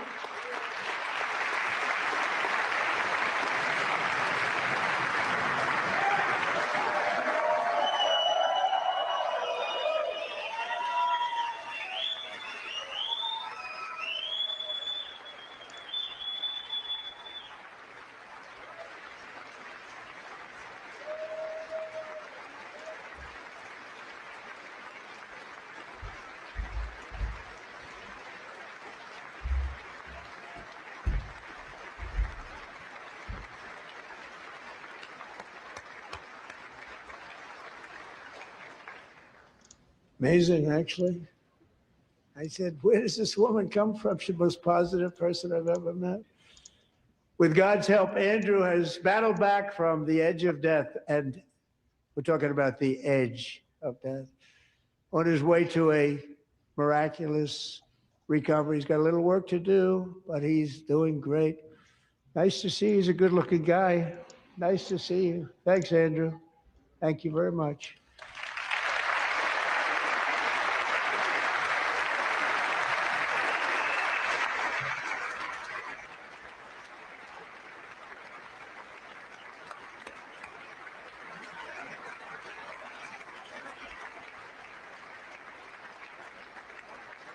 So, Andrew, while you're up, now I'm going to ask a highly respected General James Seward to present Staff Sergeant Andrew Wolf and the great family of Sarah Beckstrom with the award created by our late, great President George Washington himself. It's called the Purple Heart.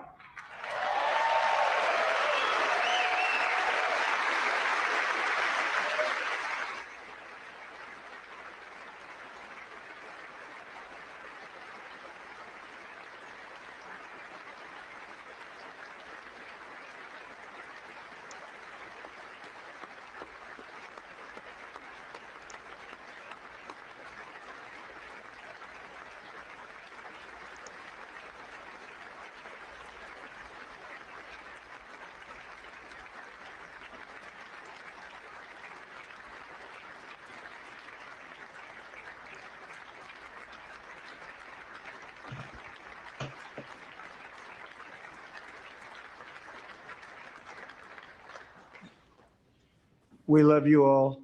Love you.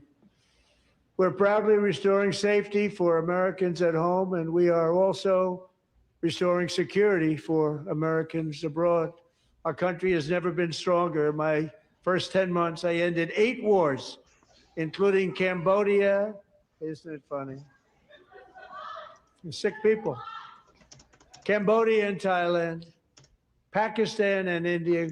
Would have been a nuclear war. 35 million people said the Prime Minister of Pakistan would have died if it were not for my involvement. Kosovo and Serbia, Israel and Iran, Egypt and Ethiopia, Armenia and Azerbaijan, the Congo and Rwanda, and of course the war in Gaza, which proceeds at a very low level. It's just about there. And I want to thank Steve Witkoff and Jared Kushner for your help. Thank you, Steve. Thank you, Jared.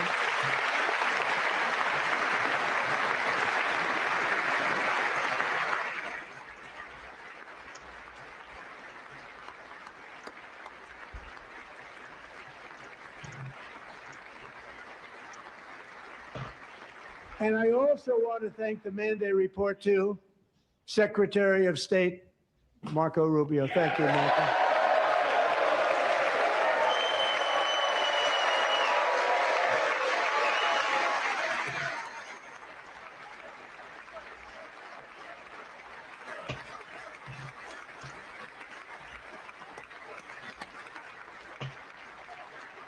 People like you.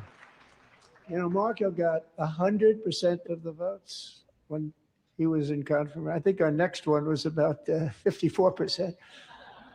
And some of the Democrats are now saying, I can't believe we approved that guy. And he said it's an honor that they feel that way, right, Marco? You have done a great job, great Secretary of State. I think he'll go down as the best ever.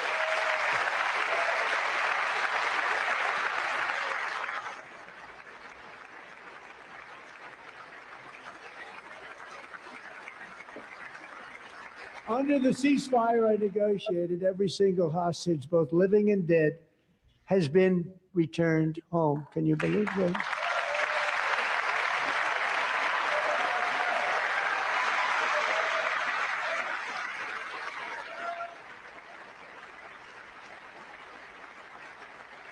Nobody thought it was possible. Nobody thought that was possible. Both living and dead. And those parents who had a dead son, their boy, they'd always tell me their boy, they wanted him as much as though he were living. That was an amazing period of time. And they came back, and when we got all of the living hostages back, and many, many before them, but I always said those last 20 are going to be very tough, but we got many, many more, hundreds. But I said those last 20 are going to be tough. We got them back, but we only got back 14 or 15 of the dead of the 28. And believe it or not, Hamas worked along with Israel, and they dug and they dug and they dug. It's a tough thing to do, going through bodies all over, passing up 100 bodies sometimes for each one that they found. Tough job. And they finally got it back to 27. And then Steve and Jared, they got it back to 28. They found all 28. Nobody thought that was possible, but we did it. And I remember the family of the 28th. They were so grieved, but they were so happy as it's possible to be. They had their boy back. The mother said, sir, we have our boy back. What a period of time that was, but we got them all back. So thank you both very much. Great job.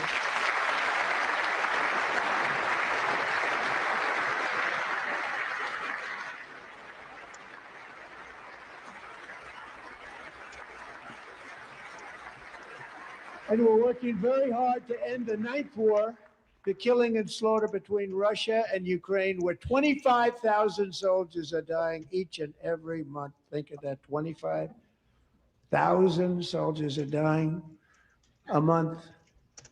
A war which would have never happened if I were president, would have never happened.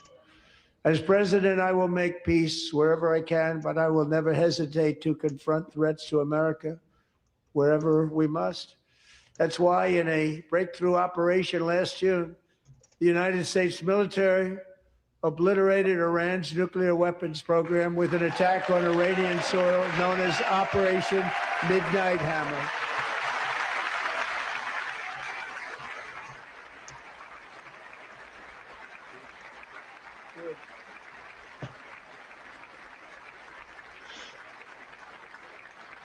For decades, it had been the policy of the United States never to allow Iran to obtain a nuclear weapon.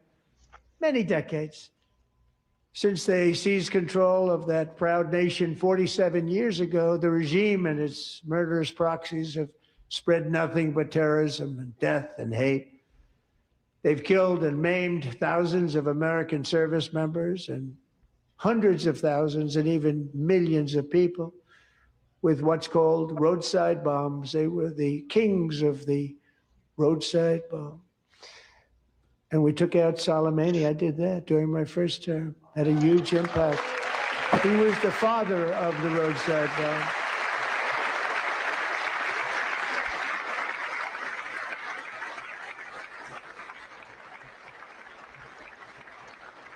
And just over the last couple of months with the protests, they've killed at least, it looks like 32,000 protests, 32,000 protesters in their own country. They shot them and hung them.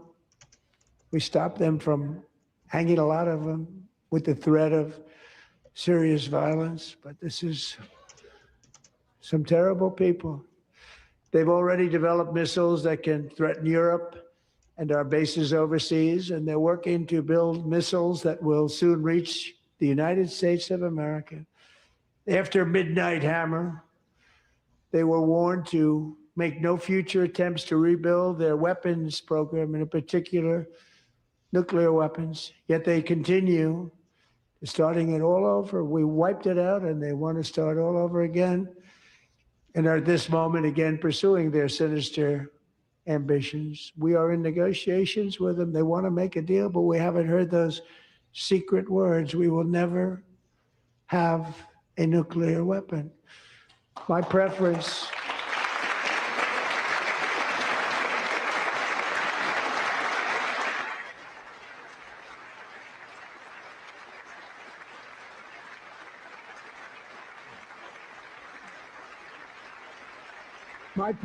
is to solve this problem through diplomacy.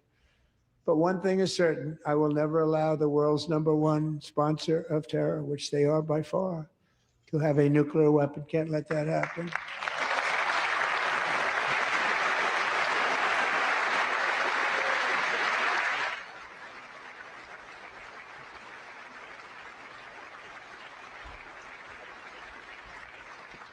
And no nation should ever doubt America's resolve. We have the most powerful military on earth. I rebuilt the military in my first term. We're going to continue to do so. Also, we just approved a $1 trillion budget. We have no choice. We have to be strong because hopefully we will seldom have to use this great power that we built together. It's really called peace through strength, and it's been very, very effective.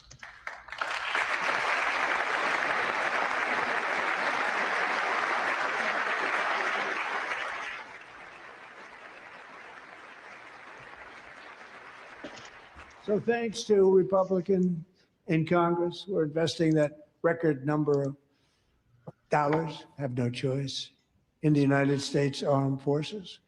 Also creating a lot of jobs, but we're not even doing it for that reason. Because as I said, we have more jobs, more people working today than ever before in the history of our country. And NATO countries are friends and allies. They are. They're our friends and they're our allies, have just agreed at my very strong request to pay 5% of GDP for military defense rather than the 2%, which they weren't paying. We were paying for almost all of NATO. Now they're paying 5 as opposed to not paying 3.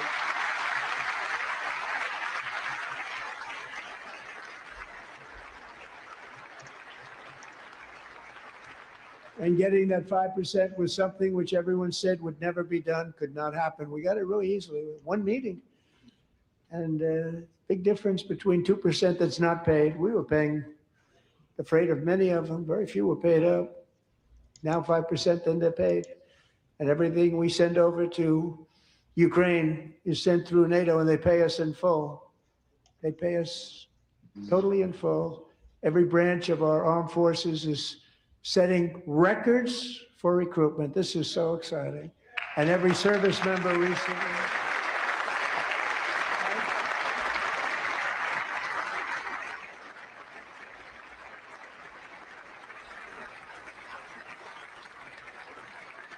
And every service member recently received a warrior dividend of $1,776.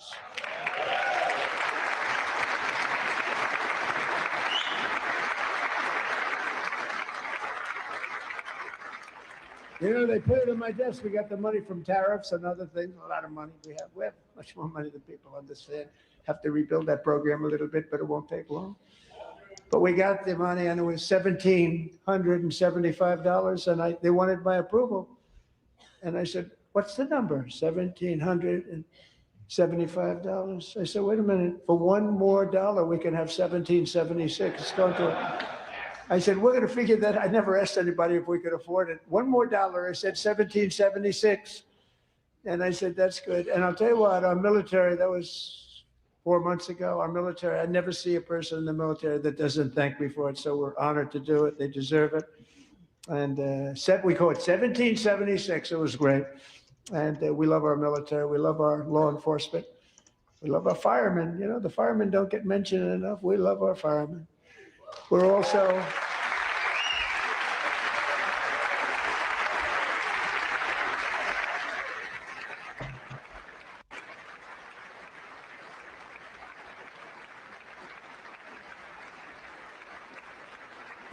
restoring American security and dominance in the Western Hemisphere, acting to secure our national interests and defend our country from violence, drugs, terrorism, and foreign interference. For years, large swaths of territory in our region, including large parts of Mexico, really large parts of Mexico, have been controlled by murderous drug cartels.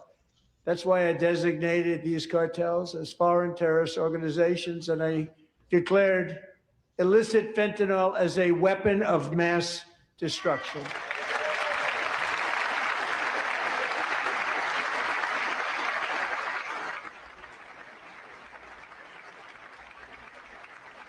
And with our new military campaign, we have stopped record amounts of drugs coming into our country and virtually stopped it completely coming in by water or sea. You probably noticed that.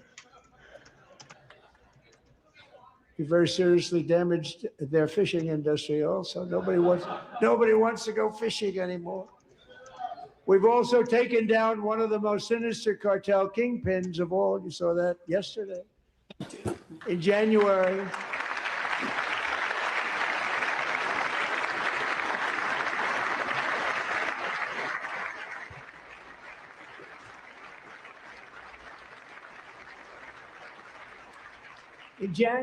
elite American warriors carried out one of the most complex, spectacular feats of military competence and power in world history. No one's seen anything like it. Foreign leaders, I won't tell you who, called me and they said, very impressive, very impressive.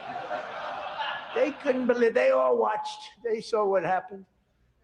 This is a different fighting force that we had years ago when we fought to tie. You know, it's a great fighting force. I'm so proud of it. Look at Space Force. Space Force is my baby. As we did that, my baby is becoming so important.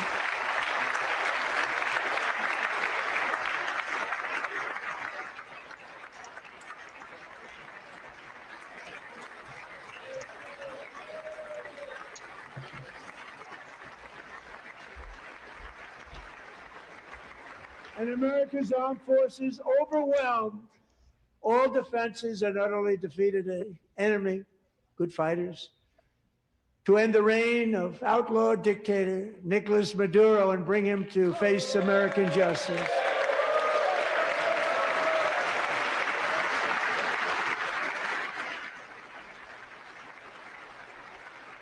And this was an absolutely colossal victory for the security of the United States, and it also opens up a bright new beginning for the people of Venezuela.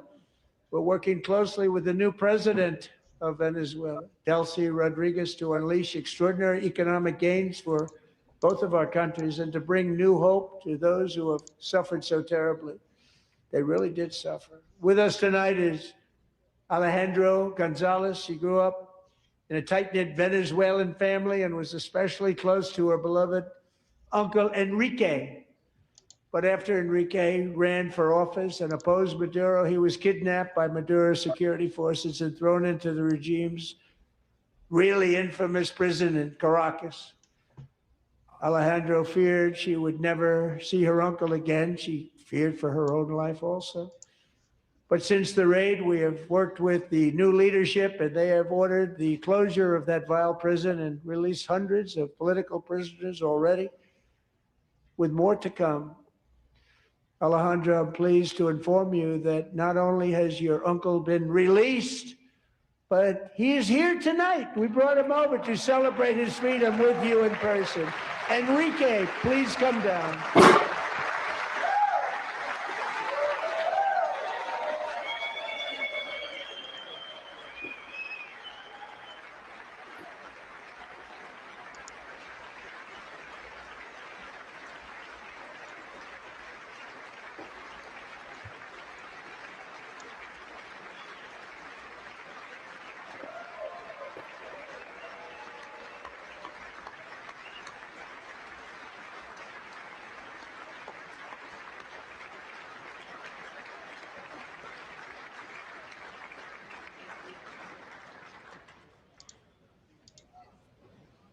Thank you, Enrique. Have a good time. Nice to have you back, Enrique. There were many heroes on that January raid to capture Maduro, really great heroes. It was very dangerous. They knew we were coming. They were all set. But the deeds of one warrior that night will live forever in the eternal chronicles of military valor.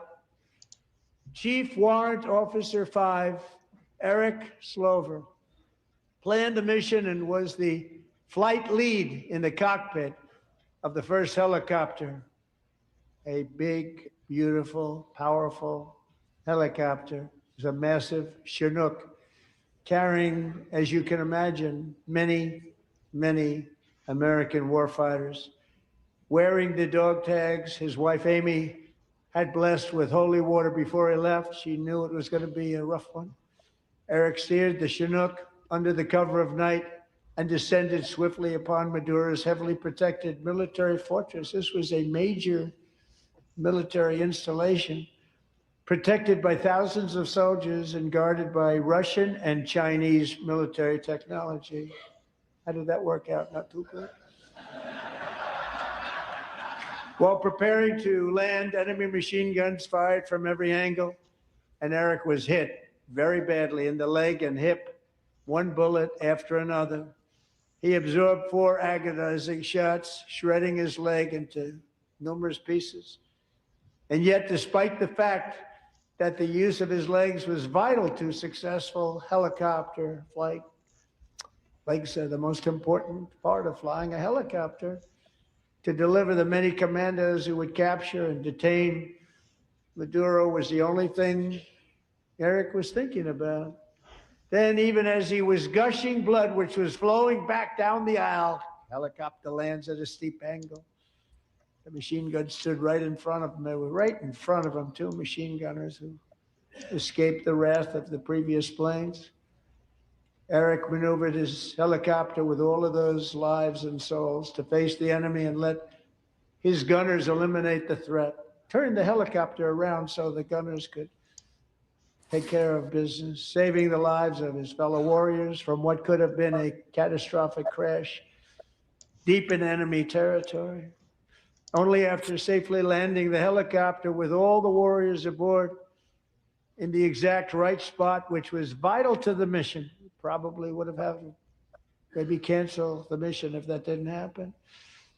Eric told his co-pilot, also wounded, but not as gravely, to take over.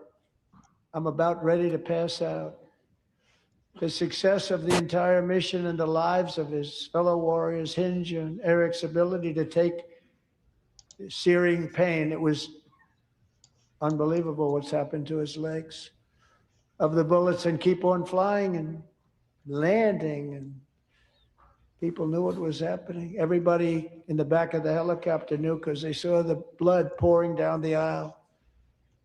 Chief Warrant Officer Slover is still recovering from his serious wounds, but I'm thrilled to say that he is here tonight with his wife, Amy, Eric, and Amy. Come on in.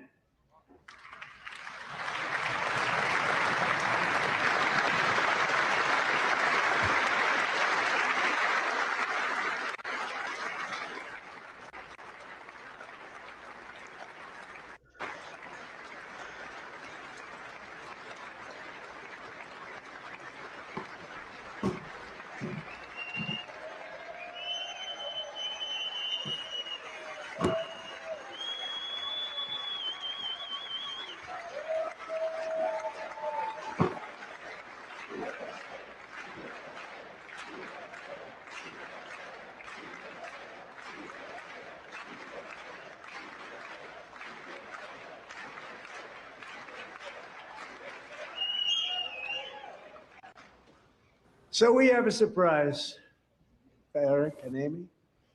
In recognition of Eric's actions above and beyond the call of duty, I would now like to ask General Jonathan Braga to present Chief Warrant Officer Slover with our nation's highest military award, the Congressional Medal of Honor.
Well, thank you very much, Eric and Amy. Great to get to know you. I met with them and with a lot of their fellow warriors at Fort Bragg recently. You notice the name Fort Bragg, we have it back, we brought it back. We won the First World War with it, the Second World War with it, and then they decided to change the name. So we changed it back. Everybody wanted to change back too. And 10 of Eric's fellow warriors from that incredible night of victory will also be receiving medals at a private ceremony that will soon be held at the White House. And Eric will be there. Thank you.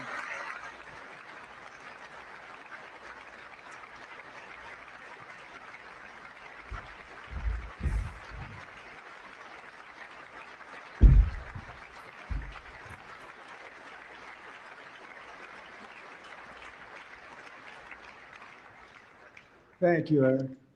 That's a big one. Tonight we've celebrated many truly extraordinary American patriots, but there is one last living legend to honor before we go. He is one more heroic American aviator, Navy fighter pilot. Royce Williams served in World War II, Korea, Vietnam, flying more than 220 missions. In the skies over Korea in 1952, Royce was in the dogfight of a lifetime, legendary dogfight. Flying through blizzard conditions, his squadron was ambushed by 7 Soviet fighter planes. It was his first aerial combat of the war, and despite being massively outnumbered and outgunned, Royce led the takedown of 4 enemy jets and almost destroyed the others, vanquishing his adversaries while taking 263 bullets to his own plane and being seriously hurt. His story was secret for over 50 years. He didn't even want to tell his wife, but the legend grew and grew. But tonight, at 100 years old, this brave Navy captain is finally getting the recognition he deserves. He was a legend long before this evening. Royce, please stand up, and I will ask the First Lady of the United States to present Captain Royce Williams with his Congressional Medal of Honor.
you, Royce, and thank you, Eric. I've always wanted the Congressional Medal of Honor, but I was informed I'm not allowed to give it to myself, and I wouldn't know why I'd be taking it. But if they ever open up that law, I will be there with you someday. But you know, that's our highest honor, Congressional Medal of Honor, and that's a big thing. And it's an honor to be in the same room with you. Thank you both very much, Eric. Thank you.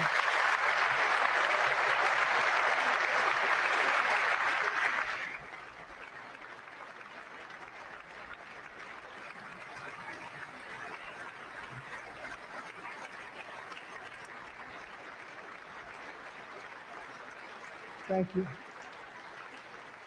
250 years is a long time in the life of a nation, but in another sense, it's really a mere moment in the eye of history. Two of the gentlemen we met in the gallery this evening took their first breaths 1 century ago, 100 years before that, on July 4th, 1826, the author of the Declaration of Independence, brilliant, Thomas Jefferson, drew his last breath. Just a single long human lifespan separates the giants who declared and won our independence from the heroes who stand among us tonight. Everything our nation has done, everything we have achieved, has been the work of those few great lifetimes. In those brief chapters, Americans built this nation from 13 humble colonies into the pinnacle of human civilization and human freedom, the strongest, wealthiest, most powerful, most successful nation in all of history. Americans ventured out across the daunting and dangerous continent. We carved paths through an unforgiving wilderness, settled a boundless frontier, and tamed the beautiful but very, very dangerous Wild West. From empty marshes and wide open plains, we raised up the world's greatest cities. Together, we mastered the world's mightiest industries, shattered history's monstrous tyrannies, and we liberated millions from the chains of fascism, communism, oppression, and terror. Americans lifted humanity into the skies on the wings of aluminum and steel, and then we launched mankind into the stars on rockets powered by sheer American will and unyielding American pride. We wired the globe with our ingenuity. We captivated the planet with American culture. And now we are pioneering the next great American breakthroughs that will change the entire world. All of this and so much more is the enduring legacy, unmatched glory of the hardworking patriots who built and defended this country and who still carry the hopes and freedoms on all of humanity's backs. For years, they were forgotten, betrayed, and cast aside. But that great betrayal is over, and they will never be forgotten again. Because when the world needs courage, daring, vision, and inspiration, it is still turning to America.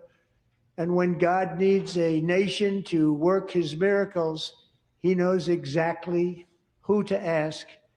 There is no challenge Americans cannot overcome, no frontier too vast for us to conquer, no dream too bold for us to chase, no horizon too distant for us to claim. For our destiny is written by the hand of providence, and these first 250 years were just the beginning. From the rugged border towns of Texas to the heartland villages of Michigan, from the sun-kissed shores of Florida to the endless fields of the Dakotas, and from the historic streets of Philadelphia to right here in our nation's capital, Washington, D.C., the golden age of America is upon us. The revolution that began in 1776 has not ended. It still continues because the flame of liberty and independence still burns in the heart of every American patriot. And our future will be bigger, better, brighter, bolder, and more glorious than ever before. Thank you, God bless you, and God bless America.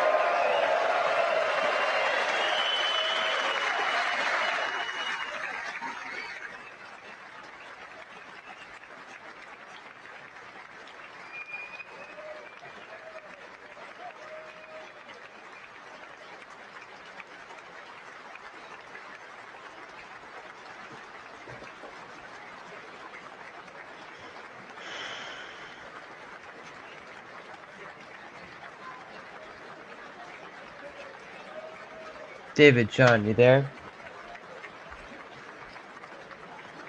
I am, yes. Okay, I think that's pretty much it.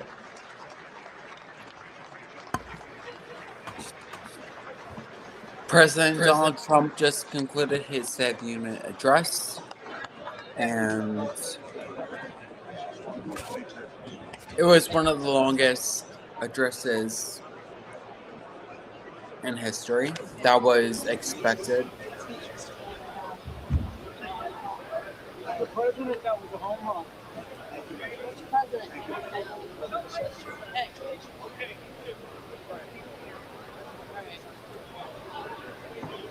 If we could mute the live stream of the Union address.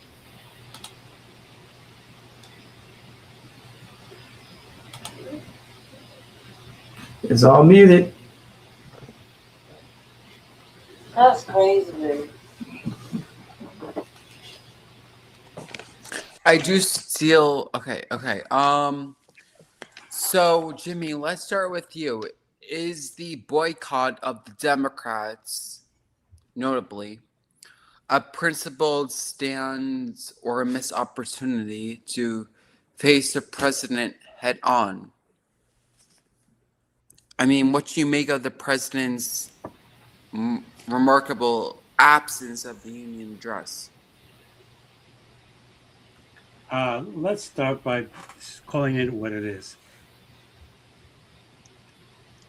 For the last 20 years, this has become what I call a show of one party in power, the party of the president. Strangely, it's interesting that you say that because the first president who's ever decided to call the other side crazy, to chastise the other side by name, make false accusations about them, is Donald Trump. And you're wondering if it's going to hurt the Democrats not showing up. The questions I'm going to ask you is the reverse. Does this hurt the Republicans that they're following a man who calls the other side crazy, who insults the Supreme Court, who basically still to this day is lying about things, and who very effectively, like most other presidents have done, Biden, him, Obama, Clinton, Bush, Reagan, and all of these, who would take opportunities of congratulating good Americans for things that they did and trying to take credit for them like they had something to do with it, including the last person who was fighting when he was a kid and got a Medal of Honor under him, but his fight was when he was a kid, not even the president.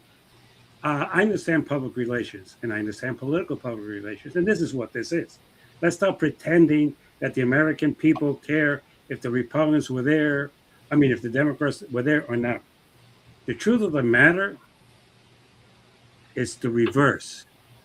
This theater that is created by both sides, and you see, different from some people who take one side or take another, I criticize both sides equally, and I try to be fair.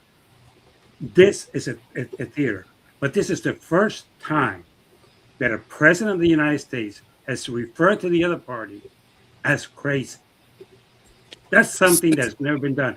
And if you had the guts to admit that if Obama had done that or Biden had done that, you would be chastising them for doing that. But see, David, because we take sides, we tend to say, oh, well, no, let me justify what he did. Look, there's no justification. So if anything, he justified why Democrats did not show up. What, you want me to show up for you to chastise me and call me crazy? And I should go there because of what? Look, the State of the Union is a one sentence in the U.S. Constitution which says that from time to time, the President of the United States should inform Congress as to the State of the Union. It's not mandatory that it be every year.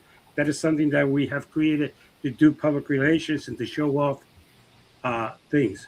But the reality is if the Democrats did not show up, Trump put in a civil platter a justification of why they shouldn't show up. To be insulted and called, and I'm going to use the word for the first time, crazy. And if Obama had done that, or Biden had done that, David Washington would be agreeing with me and saying that is wrong. The way he David, chastised. David, Right. I want to have your response, David. I think that Right. witnessing the president's speech, it was basically an overall the America 250 celebration, right? We were celebrating America. We are coming Yeah. back on inflation. We had Bidenomics for the past 4 years, which have failed this country. And Trump is basically proposing, look, we are working our way around. We have tariffs shot down by the Supreme Court. We are trying our best. And basically he's proposing that we are trying to put America back in first place. It's not his fault. It's Biden's fault. And I think that Bullshit. That's Well, bullshit. well, That's Jimmy, bullshit. Jimmy, I would and not say Sean, it's BS. wait. I'm going to have Let me- David respond to this, and Let me then answer. James, you can come in tonight. So, David, please respond to your overall take of Trump's economics tonight, and then James, you can come in to respond. Okay. Let me take first the issue with the Democrats not being there. In my lifetime, I've never seen that. And so you may not like the president, you may call him names of all sorts and be insulting. However, respect the office, respect the position of president. He is the president of the United States. And those individuals and organizations and governments who, over the decades, have decided that America should be subservient to the globalists, was this tonight was a success for them. They enjoy seeing America fail, American politics fail. And so I'm very disappointed in the Democrats not being there. And you can protest, afterwards, and you can give your rebuttal afterwards, but respect the office of the president of these United States. We are the United States. Now, second, Jimmy's right. If Obama had called out, the Republicans and, called them, all kinds of things crazy, I get that. However, this, if I was the president, and I'm sure I would have known that I'm walking into, the chambers, into Congress, knowing that 70 plus Democrats are not going to be there, I'm already disappointed. At least one time out of the year, in one room, can we all get together and hear what I have to say as the president of these United States? Come together and hear what I have to say about how great America is. And we just showed the country, we showed the international community that America is not that great, and it's disappointing because we've had significant good news. I'm sorry to say that. There's a better term, but we've had significant progress for America and American citizens in this past year than we had ever had in a very long time. And it's very disappointing that message did. I believe it got buried in all this, garbage, sideshow. I want to get Kevin into the conversation, and then James will All right. put you back in. Kellen was unable to join in the conversation tonight due to technical difficulties, but I did get a memo. Kevin has his thoughts on the address. He said, nothing special. It was classic overzealous Trump gloating, coupled with disinformation on the many stats and accomplishments of the administration. Wall Street house banning, congressional stock trading restrictions and Trump accounts are certainly smart things for him to highlight and promote. I don't think this is the showstopper that the Republicans need into the uphill battle for the midterms. So, Kevin, your response to Kellen's basically the lackluster response to Trump for the midterms going to the elections. All right. So I pretty much fully agree with what Kellen said. Like that echoes my thoughts exactly. I mean, I took 64 lines of notes, and like looking back now, it's like, what did he actually say? Like, what did we not know? Like I was really expecting Trump to like bring in like a real like, I guess you could call it a February surprise. Like I thought he would have something like loaded Yeah. in the chamber he was going to announce. Yeah. I actually thought when he was talking about Iran that he was going to drop some like, we are invading Iran right now, or there's military action, or like I thought there would be something more like new and compelling with that situation, and like I thought he would have more substantial things to say. I will say the overall like his overall energy seemed to be quite up compared to like what I'm used to seeing from Trump recently. You know, I think he definitely was in the right headspace to give this speech, like mentally and physically. But as far as like substantial policy, I think a lot of what he says is stuff that he doesn't really intend on actually doing, like the congressional stock trading thing, like the there's probably more, but a lot of the initiatives that he mentioned are stuff that we already know. Like this is not new from Trump. This is what he talks about when he started talking about the Somali pirates ransacking our nation. Like that's what Trump does. You know, he has his even the whole Democrats crazy thing. Like I'll counter Jim by saying by that even though I understand like obviously like I think that's a very inflammatory thing to say, especially when you're trying to bring Americans together. I also think it's completely within character. Like, of course, Trump was going to do that. Like, this is what he does. Like, this is who he is. This is, you know, I feel like at this point, we've known who Trump is for the last 10 years, for more than that, for like 11, 12 years at this point. We've known who Trump is for the past 10 years, 11 years, yeah, you're since right. 2015. This is who Trump is. And I think that's why, if we look at populism, right? Conservative populism, Trump appeals to that. And I don't think he's really shifted away from the populist message. See, I would argue, and I would argue that Trump is a fake populist, and that's he's always has been and always will be. Like he says a lot of bullshit just to like drum up the crowd, but at the end of the day, he's got his backers. He has his own interests, and he's gonna do what he's gonna do. And it's not necessarily what he says and how he presents himself. Jimmy, if you want to get into offer your thoughts. I agree with Kevin, and I would like to respond to David. A couple of things. You're right, Shane, and you're right, David. That is who Trump is. Yeah. He's a provocateur. He could be an asshole. He could say things that really, you know, he's lying, but you go along with it. It's okay.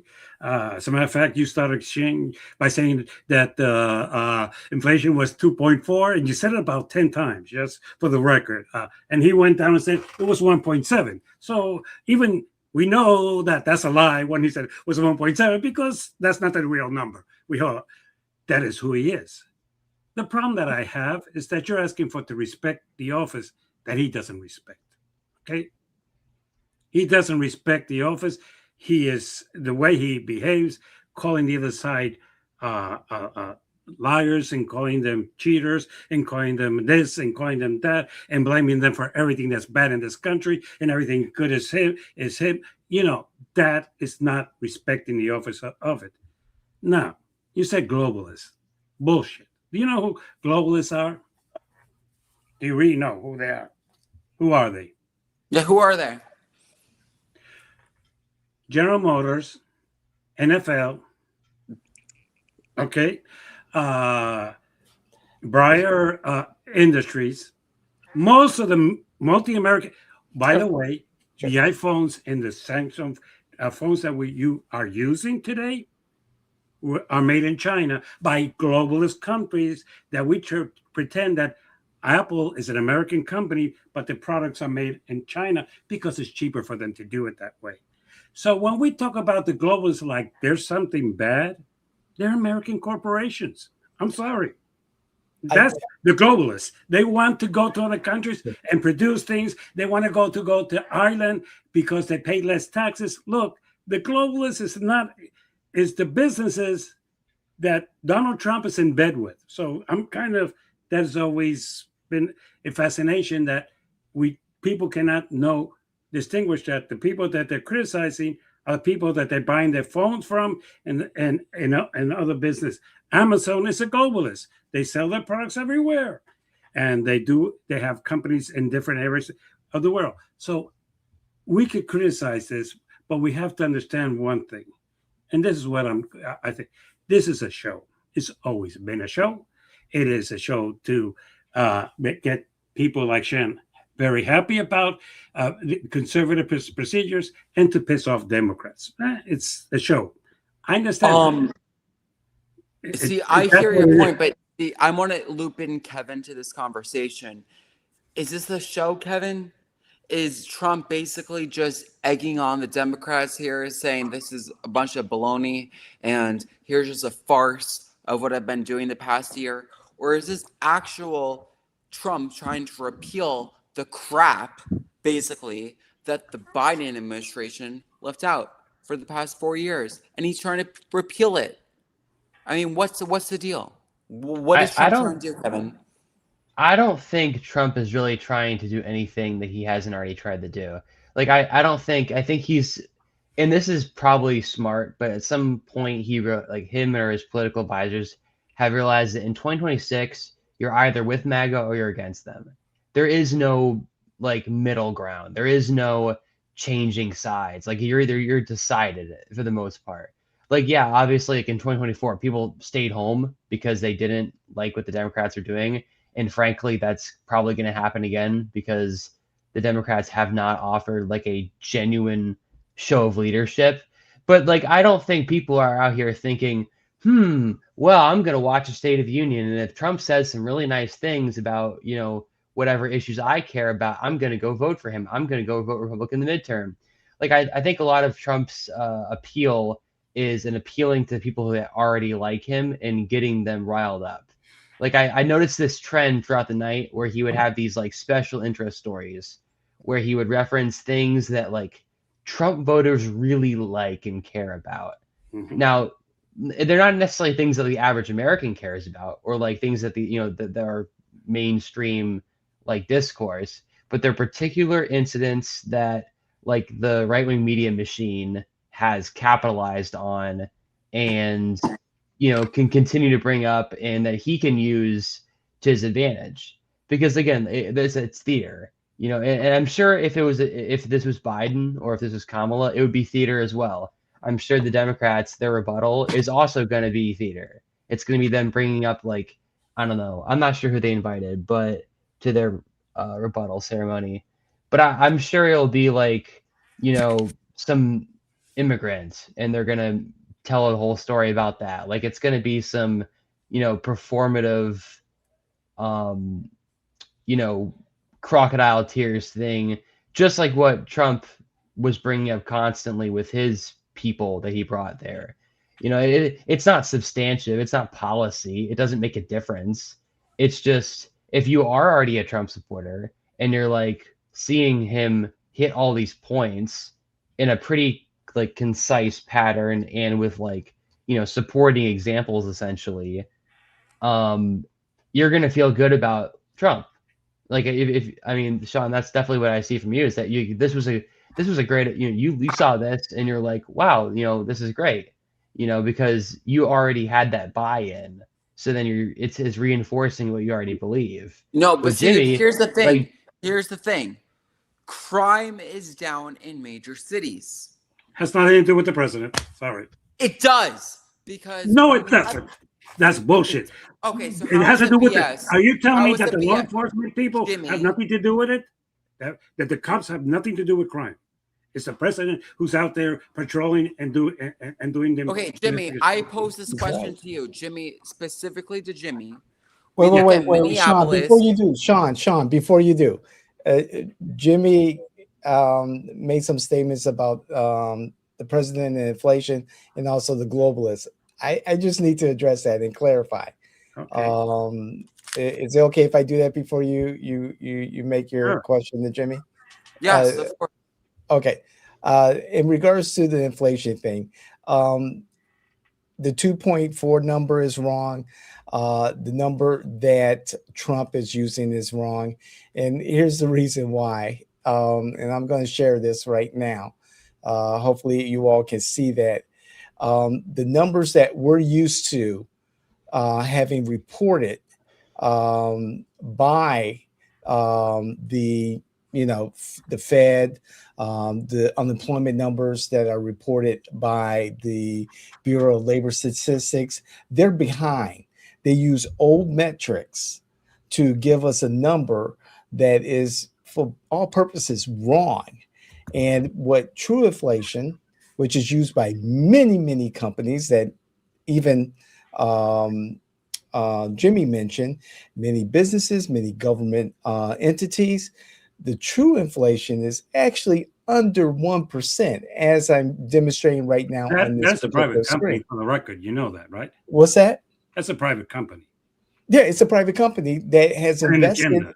but that has invested in looking at thousands upon thousands of data points in real time and reporting what the true inflation is. And this number, let me wait, and recommend this you one number, book to and read. Jimmy, this number has been cited by members of the Trump administration from the Of Treasury. course, because it favors them. No, it does.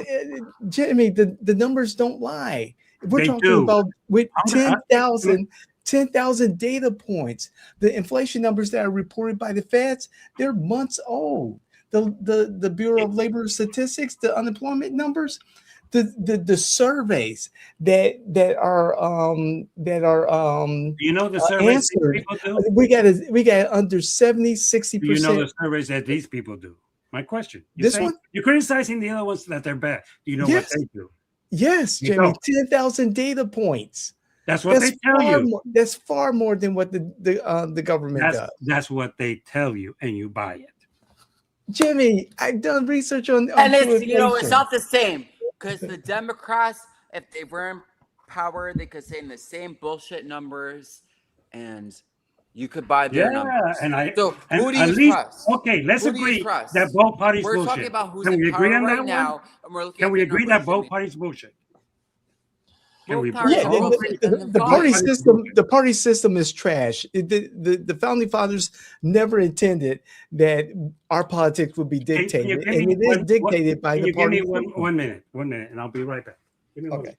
See, I would argue that the obsession over like the president being like this all-powerful figure that somehow magically controls inflation is just like kind of misguided on both sides when it's the used. policies. Right. But like the thing is that like Biden wasn't solely responsible for the high inflation rates, and Trump isn't solely responsible for the low inflation rates, and vice versa. Like I don't think that I have to disagree. Policy determines whether or not the economy goes in this direction or this direction.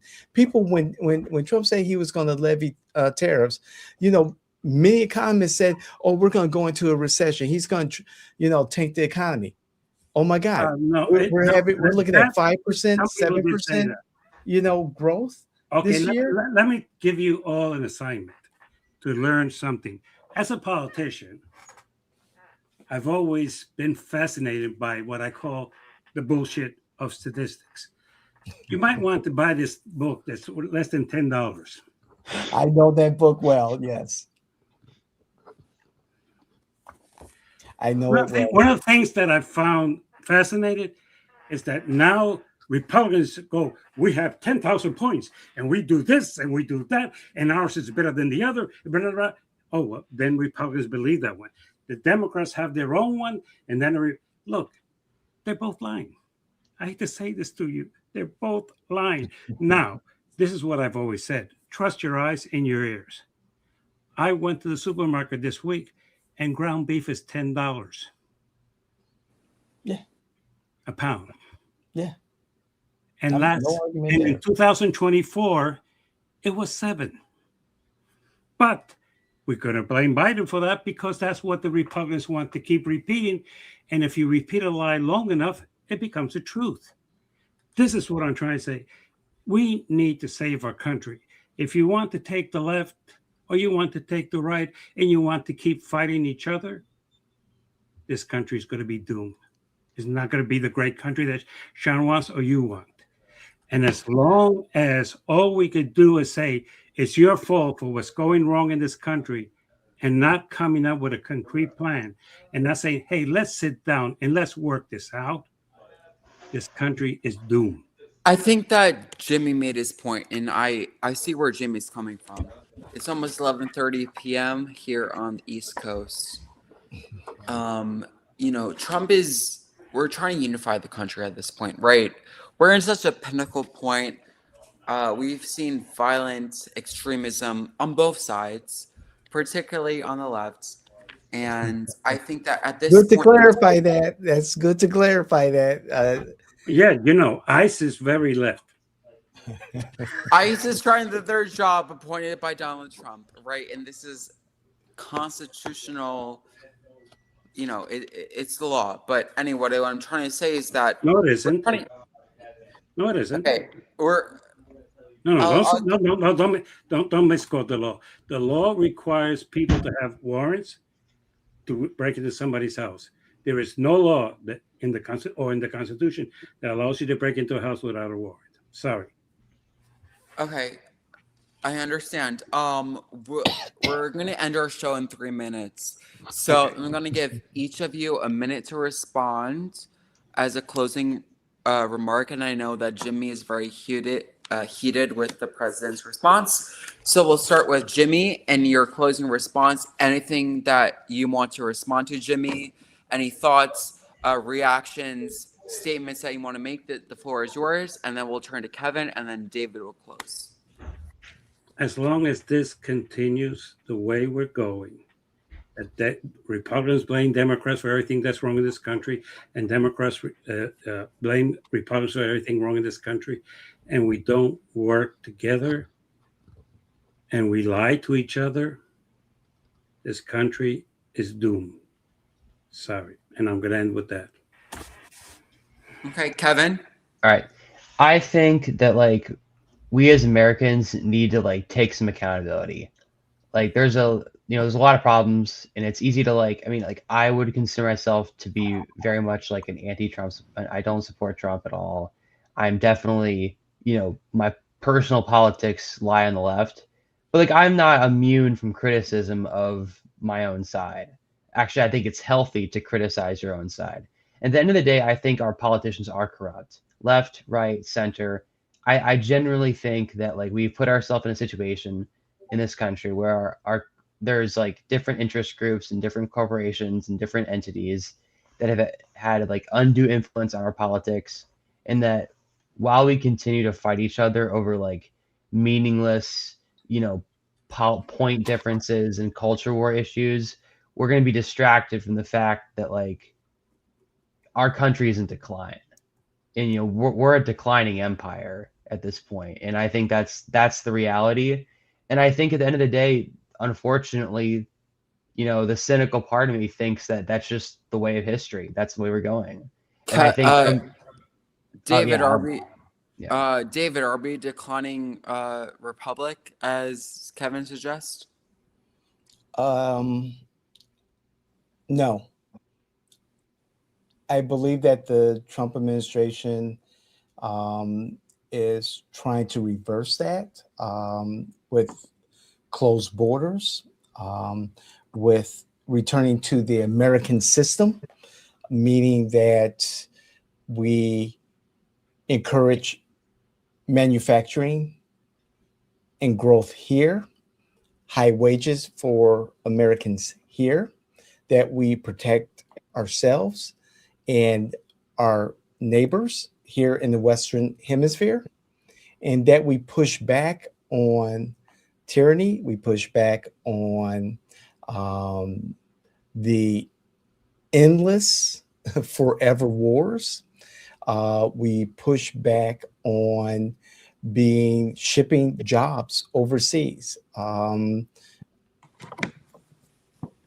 I was skeptical about another Trump administration. However, I've been on board with many of the president's policies because I'm seeing the benefit. And personally, to wrap it up, I'm asking everyone, every viewer, every listener, to do your own damn research and find out for yourself. Turn off the TV and use that supercomputer that you hold in your hand and actually do the research on a lot of these issues about the Monroe Doctrine, the Donroe, the Trump corollary, where our policies are in regards to the Middle East, in regards to tariffs. Do your homework. And research these candidates, these electeds. Make sure they're doing what you want them to do, and vote. Okay, I want to thank David Washington, Kevin Dufresne, James Lafont for a brilliant, balanced discussion tonight. For the King Exchange, I am Sean King. Good night, and may God bless the United States of America. Okay. Thank you for tuning in for the State of the Union 2026. This is February 24th, 2026. State of the Union, President John. Thank you, gentlemen. Thank you. Thank you.